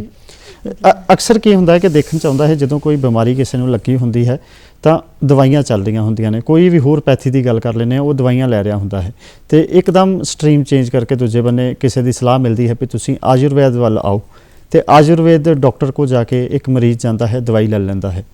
ਤੇ ਜੇ ਉਸ ਦੀ ਪਹਿਲੀ ਦਵਾਈ ਚੱਲ ਰਹੀ ਹੁੰਦੀ ਹੈ ਤੇ ਜਾਂ ਤੁਸੀਂ ਨਵੀਂ ਦਵਾਈ ਚਲਾਉਂਦੇ ਹੋ, ਕੀ ਪਹਿਲੀ ਦਵਾਈ ਬੰਦ ਕਰਨੀ ਪਵੇਗੀ ਜਾਂ ਕਈ ਵਾਰੀ ਵੱਡੀਆਂ ਬਿਮਾਰੀਆਂ ਦੀ ਦਵਾਈ ਚੱਲ ਰਹੀ ਹੁੰਦੀ ਹੈ ਤੇ ਤੁਸੀਂ ਮਤਲਬ ਕਿ ਆਯੁਰਵੇਦ ਵੀ ਨਾਲ ਲੈ ਸਕਦੇ ਹੋ? ਇਹ ਦੋਨੋਂ ਹੀ ਚੀਜ਼ਾਂ ਸੰਭਵ ਨੇ ਜੀ। ਕਈ ਇਸ ਤਰ੍ਹਾਂ ਦੀਆਂ ਪ੍ਰੋਬਲਮਸ ਹੁੰਦੀਆਂ ਨੇ, ਜਿੱਦਾਂ ਅਸੀਂ ਜੋੜਾਂ ਦੀ ਤਕਲੀਫਾਂ ਦੀ ਗੱਲ ਕਰ ਰਹੀ ਹੈ ਨਾ, ਕਈ ਵਾਰ ਸਾਨੂੰ ਗੋਡਿਆਂ ਦਾ ਗਠੀਆ ਜਾਂ ਅਰਥਰਾਈਟਸ ਜਾਂ ਇਸ ਤਰ੍ਹਾਂ ਦੀ ਗੱਲ ਹੈ, ਜਾਂ ਸਕਿਨ ਦੀਆਂ ਜਿਹੜੀਆਂ ਪ੍ਰੋਬਲਮਸ ਹੁੰਦੀਆਂ ਨੇ, ਤਵਚਾ ਦੀਆਂ ਪ੍ਰੋਬਲਮਸ ਨੇ, ਸਰੀਰ 'ਚ ਫਫੋਲੇ ਜਾਂ ਫੋੜੇ, ਇਸ ਤਰ੍ਹਾਂ ਦੀਆਂ ਗੱਲਾਂ ਨੇ। ਤੇ ਜਿਹੜਾ ਅਸੀਂ ਸ਼ੂਗਰ ਦੇ ਮਰੀਜ਼ਾਂ ਦੀ ਗੱਲ ਕਰੀਏ, ਉਹਨਾਂ ਨੂੰ ਹੋਣ ਵਾਲੇ ਕਾਰਬੰਕਸ ਦੇ ਫੋੜੇ ਜੀ। ਇਹਦਾ ਬਹੁਤ ਪ੍ਰੋਪਰ ਟ੍ਰੀਟਮੈਂਟ ਹੈ। ਇਹਦੇ ਵਿੱਚ ਕੀ ਹੈ ਕਿ ਜੇ ਤੇ ਮਰੀਜ਼ ਦੇ ਵਿੱਚ ਟੌਕਸਿਨਸ ਜਿਹੜੇ ਹੈ ਉਹ ਜ਼ਿਆਦਾ ਹੈ, ਜੀ, ਜੀ। ਮਰੀਜ਼ ਬਹੁਤ ਲੰਬੇ ਟਾਈਮ ਤੋਂ ਜਿਹੜਾ ਹੈ ਦਵਾਈਆਂ ਖਾ ਲੈ ਰਿਹਾ ਰਿਹਾ। ਹੈ, ਠੀਕ ਹੈ, ਤੇ ਇਹ ਐਡਵਾਈਜ਼ੇਬਲ ਹੈਗਾ ਕਿ ਪਹਿਲੇ ਉਸ ਦਾ ਅਸੀਂ ਸ਼ੋਧਨ ਕਰ ਲਈਏ, ਕਿਉਂਕਿ ਜੇ ਤੇ ਗਲਾਸ ਪਹਿਲੇ ਹੀ ਭਰਿਆ ਤੁਸੀਂ ਕਿੰਨਾ ਕੀ ਪਾਈ ਜਾਓਗੇ ਉਹਦੇ ਹਾਂ ਵਿੱਚ। ਬਿਲਕੁਲ। ਪਹਿਲੇ ਉਹਦੇ ਬੋਡੀ ਨੂੰ, ਉਹਦੇ ਸਰੀਰ ਨੂੰ ਉਸ ਚੀਜ਼ ਨੂੰ ਅਸੈਪਟ ਕਰਨ ਲਈ ਤੁਸੀਂ ਤਿਆਰ ਕਰ ਲਓ, ਫਿਰ ਆਪਣੇ ਆਪ ਤੁਹਾਨੂੰ ਇਫੈਕਟ ਦੇਖਣ ਨੂੰ ਮਿਲੇਗਾ। ਜਿੱਦਾਂ ਕਿ ਜਦ ਅਸੀਂ ਆਪਣੀ ਇਹਦੀ ਰੋਗ ਪ੍ਰਤੀਰੋਧਕ ਸ਼ਕਤੀ ਦੀ ਗੱਲ ਕੀਤੀ, ਇਹਦੇ ਵਿੱਚ ਕੀ ਹੈ ਕਿ ਅਕੇਲਾ ਇਸ ਵਿੱਚ ਦੋ ਹਿੱਸੇ ਨੇ, ਇੱਕ ਹੈ ਰਸਾਇਣ ਤੇ ਵਾਜੀਕਰਨ। ਜੀ। ਰਸਾਇਣ ਦਾ ਇਫੈਕਟ ਤਾਂ ਸਭ ਤੋਂ ਜ਼ਿਆਦਾ ਹੁੰਦਾ ਹੈ ਜੇ ਅਸੀਂ ਆਪਣੀ ਬੋਡੀ ਦਾ ਹਰਿਤਕੀ ਚੂਰਨ ਦੇ ਨਾਲ 3 ਦਿਨ, ਠੀਕ ਹੈ, 3 ਗ੍ਰਾਮ ਜਿਹੜਾ ਹੈ ਕੋਸੇ ਪਾਣੀ ਨਾਲ ਲੈ ਕੇ ਉਹਦਾ ਥੋੜਾ ਮਾਈਲਡ ਵਿਰੇਚਨ ਮਤਲਬ ਕਿ ਪ੍ਰਗੇਸ਼ਨ ਕਰਵਾ ਕੇ, ਲੂਜ਼ ਮੋਸ਼ਨ ਲਵਾ ਕੇ ਸ਼ੋਧਨ ਕਰ ਲਈਏ। ਤੁਸੀਂ ਦੇਖੋ ਉਸੇ ਰਸਾਇਣ ਦੀ, ਨਿੰਮ ਦੀ, ਅਸ਼ਵਗੰਧਾ ਦੀ, ਗਿਲੋਏ ਦੀ ਜਿਹੜੀ ਤੁਹਾਡੀ ਬੋਡੀ ਨੂੰ ਐਸੈਪਟੇਬਿਲਿਟੀ ਹੈ ਉਹ ਦੂਜਿਆਂ ਦੇ ਕੰਪੈਰੀਟਿਵਲੀ ਕਈ ਗੁਣਾ ਜ਼ਿਆਦਾ ਹੋਏਗੀ। ਜੀ। ਤੇ ਕੋਸ਼ਿਸ਼ ਕਰਨੀ ਚਾਹੀਦੀ ਹੈ ਕਿ ਸ਼ੋਧਨ ਕਰਵਾ ਕੇ ਕਰੀਏ। ਬਾਕੀ ਜਿਹੜੀ ਹੈ ਕਈ ਵਾਰ ਮਰੀਜ਼ ਇਸ ਹਾਲਾਤ ਦੇ ਵਿੱਚ ਨਹੀਂ ਹੁੰਦਾ ਜਾਂ ਉਹ ਹੈ ਤੇ ਉਹ ਉਸ ਮੁਤਾਬਿਕ ਅਸੀਂ ਚੀਜ਼ ਜ਼ਿਆਦਾ ਸਟਰੋਂਗ ਕਰਨਾ ਹੈਗਾ ਹੈ, ਉਹਨੂੰ ਅਸੀਂ ਮਾਈਲਡ ਰੱਖਣਾ ਹੈ, ਇਹ ਸਾਰੀ ਚੀਜ਼ ਪਲਾਨ ਹੋ ਸਕਦੀ ਹੈ। ਇਹ ਹੈ ਕਿ ਅੱਜ ਕੱਲ੍ਹ ਤੇ ਸਾਡੀ ਸਰਕਾਰ ਵੀ ਜਿਹੜੀ ਹੈ ਆਯੁਰਵੇਦ ਤੇ ਬਾਕੀ ਪੈਥੀਆਂ ਨੂੰ ਲੈ ਕੇ ਇੱਕ ਇੰਟੀਗ੍ਰੇਟਿਡ ਅਪਰੋਚ ਕਰ ਰਹੀ ਹੈ। ਮਤਲਬ ਕਿ ਜਿਹੜੀ ਚੀਜ਼ ਮਰੀਜ਼ ਨੂੰ ਜ਼ਰੂਰਤ ਹੈ ਉਸ ਨੂੰ ਇਕੱਠੇ ਕੀਤਾ ਜਾਵੇ ਤੇ ਉਹ ਚੀਜ਼ ਪਲਾਨ ਆਊਟ ਕਰਕੇ ਬੜੇ ਆਰਾਮ ਦੇ ਨਾਲ ਹੋ ਸਕਦੀ ਹੈ। ਪਰ ਇੱਥੇ ਮੈਂ ਦੱਸਣਾ ਚਾਹਾਂਗੀ ਕਿ ਜੇ ਬੰਦਾ ਆਪਣੇ ਵੱਲੋਂ ਵੀ ਕੋਈ ਚੀਜ਼ ਲੈਂਦਾ ਪਹਿਲੇ ਤਾਂ ਲਵੇ ਨਾ। ਜੇ ਤੁਸੀਂ ਲੈ ਹੀ ਲੈਂਦੇ ਹੋ ਤਾਂ ਪਲੀਜ਼ ਇੰਨਾ ਕੰਮ ਕਰੋ ਕਿ ਸਾਰੀ ਦਵਾਈਆਂ ਇਕੱਠੀਆਂ ਨਾ ਖਾਓ ਹਰ ਪੈਥੀ ਦੀਆਂ, ਕਿਉਂਕਿ ਇਹ ਫਿਰ ਪ੍ਰੋਪਰ ਜਾ ਕੇ ਤੁਹਾਡੇ ਸਰੀਰ ਦੇ ਵਿੱਚ ਨੁਕਸਾਨ ਪਹੁੰਚਾਉਂਦੀਆਂ ਨੇ। ਥੋੜਾ ਟਾਈਮ ਗੈਪ ਜ਼ਰੂਰ ਰੱਖੋ, 3 4 5 6 ਘੰਟਿਆਂ ਦਾ, ਇੱਕ ਪੈਥੀ ਤੇ ਦੂਜੀ ਪੈਥੀ ਦੀ ਦਵਾਈ ਵੀ ਜ਼ਰੂਰ ਰੱਖੋ, ਪਰ ਡਾਕਟਰੀ ਸਲਾਹ ਦੇ ਨਾਲ ਹੀ ਸਾਰਾ ਕੰਮ ਕਰੋਗੇ ਤੇ ਵਧੀਆ ਰਹੇ। ਮੌਸਮਾਂ ਦੀ ਤੁਸੀਂ ਗੱਲ ਕੀਤੀ ਹੈ, ਰਿਤੂਆਂ ਦੀ ਗੱਲ ਕੀਤੀ ਹੈ, ਤੇ ਹਰ ਮੌਸਮ ਦੀਆਂ ਸਬਜ਼ੀਆਂ, ਹਰ ਮੌਸਮ ਦੇ ਫਰੂਟ ਵੱਖਰੇ ਵੱਖਰੇ ਹੁੰਦੇ ਆ, ਤੇ ਇਹ ਕਿੰਨਾ ਕੁ ਜ਼ਰੂਰੀ ਹੈ ਕਿ ਆਪਾਂ ਮੌਸਮ ਦੇ ਹਿਸਾਬ ਨਾਲ ਚੱਲੀਏ, ਫਰੂਟ ਲੈ ਕੇ ਜਾਂ ਫਿਰ ਸਬਜ਼ੀਆਂ ਕਿਹੋ ਜਿਹੀਆਂ ਸਾਨੂੰ ਖਾਣੀਆਂ ਚਾਹੀਦੀਆਂ? ਹਾਂਜੀ, ਅੱਜ ਕੱਲ੍ਹ ਦੇ ਲਾਈਫ ਸਟਾਈਲ ਦੀ ਪ੍ਰੋਬਲਮ ਇਹ ਹੈ ਕਿ ਸਾਡੇ ਸਾਰਿਆਂ ਦਾ ਖਾਣਾ ਸਾਰੀ ਦੁਨੀਆ ਵਿੱਚ ਇੱਕ ਤਰ੍ਹਾਂ ਦਾ ਹੋ ਗਿਆ ਜੀ, ਸਭ ਜਾਣਦੇ ਨੇ। ਬਿਲਕੁਲ। ਜਿਹੜੇ ਸਾਡੇ ਪੁਰਾਣੇ ਪੁਰਖੇ ਸੀ ਇਸ ਚੀਜ਼ ਨੂੰ ਬਹੁਤ ਮਹੱਤਵ ਦਿੰਦੇ ਸੀਗੇ। ਹੁਣ ਜੇ ਅਸੀਂ ਆਪਣੇ ਭਾਰਤ ਦੀ ਗੱਲ ਕਰੀਏ, ਨੌਰਥ ਦੇ ਵਿੱਚ ਕੀ ਹੁੰਦਾ ਹੈ, ਇੱਥੇ ਕਣਕ ਦੀ ਰੋਟੀ ਅਸੀਂ ਖਾਂਦੇ, ਬਿਲਕੁਲ, ਪਰ ਅਸੀਂ ਜੇ ਇਹੀ ਦੱਖਣ ਵੱਲ ਚਲੇ ਜਾਈਏ ਤੇ ਅਸੀਂ ਕੀ ਖਾਂਦੇ ਹਾਂ? ਚੌਲ ਖਾਂਦੇ। ਕਿਉਂ ਖਾਂਦੇ ਹਾਂ ਚੌਲ? ਕਿਉਂਕਿ ਉਹ ਠੰਡੇ ਹੁੰਦੇ ਨੇ ਜੀ, ਤੇ ਉਹ ਵੀਰੇ ਤੋਂ ਵੀ ਠੰਡੇ ਹੁੰਦੇ ਨੇ। ਉੱਥੇ ਗਰਮੀ ਜ਼ਿਆਦਾ ਹੁੰਦੀ ਹੈ, ਉਹ ਸਰੀਰ ਦਾ ਬੈਲੈਂਸ ਮੇਨਟੇਨ ਕਰਦੇ ਨੇ। ਇਸੇ ਤਰ੍ਹਾਂ ਦੇ ਇੱਥੇ ਦੀ ਰੁੱਤ ਦੇ ਹਿਸਾਬ ਦੇ ਨਾਲ ਇਹ ਚੀਜ਼ ਕੀਤੀ ਜਾਂਦੀ। ਹੁਣ ਜੇ ਅਸੀਂ ਪਿੰਨੀਆਂ ਗਰਮੀ 'ਚ ਖਾਣ ਲੱਗ ਜਾਈਏ ਤੇ ਕੀ ਹੋਏਗਾ?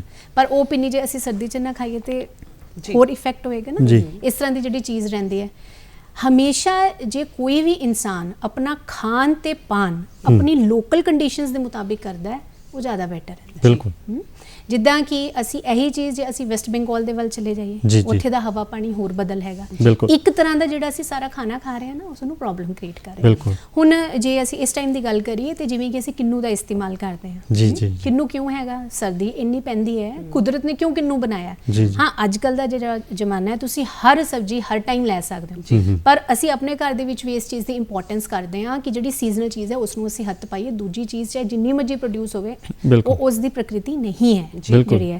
ਹੁਣ ਕਿੰਨੂ ਅਸੀਂ ਕਿਉਂ ਖਾਂਦੇ ਹਾਂ? ਕਿੰਨੂ ਤੇ ਖੱਟੇ ਹੈ, ਪਰ ਗੱਲ ਕੀ ਹੈਗੀ ਹੈ ਕਿ ਆਲਰੇਡੀ ਜਿੱਦਾਂ ਮੈਂ ਤੁਹਾਨੂੰ ਦੱਸਿਆ ਕਿ ਕਫ ਵੱਧ ਜਾਂਦਾ ਹੈ, ਅਸੀਂ ਤੇਲ ਘੀ ਵਾਲੀਆਂ ਚਿਕਨੀਆਂ ਚੀਜ਼ਾਂ ਆਪਣੇ ਸਰੀਰ ਦਾ ਬਲ ਮੇਨਟੇਨ ਕਰਨ ਲਈ ਕਰਦੇ ਹਾਂ। ਇਸ ਲਈ ਜਿਹੜੇ ਕਿੰਨੂ ਹੈ ਉਸ ਨੂੰ ਖਾਧਾ ਜਾਂਦਾ ਹੈ, ਕਿਉਂਕਿ ਉਹ ਕੀ ਹੈ, ਮਿੱਠਾ ਹੈ, ਖੱਟਾ ਹੈਗਾ ਤੇ ਉਹ ਉਸ ਚੀਜ਼ ਨੂੰ ਪ੍ਰਪੋਰਸ਼ਨੇਟ ਕਰ ਦਿੰਦਾ ਹੈ। ਹੁਣ ਠੰਡ ਹੈਗੀ ਤੇ ਮੂਲੀ ਕਿਉਂ ਖਾਂਦੇ ਆ? ਉਹ ਇਸੇ ਕਰਕੇ ਖਾਂਦੇ ਆ ਕਿ ਸਾਡੇ ਸਰੀਰ ਦੀ ਜਿਹੜੀ ਤਸੀਰ ਹੈ ਉਹ ਬੈਲੈਂਸਡ ਰਹੇ। ਬਿਲਕੁਲ, ਖਾਣ ਪੀਣ ਦੀ ਗੱਲ ਚੱਲ ਰਹੀ ਹੈ। ਨੋ ਡਾਊਟ ਅੱਜ ਦੇ ਦੌਰ ਦੇ ਵਿੱਚ ਖਾਣ ਪੀਣ ਬਿਲਕੁਲ ਵਿਗੜ ਚੁੱਕਾ ਹੈ, ਸਾਡਾ ਲਾਈਫ ਸਟਾਈਲ ਵਿਗੜ ਚੁੱਕਾ ਹੈ।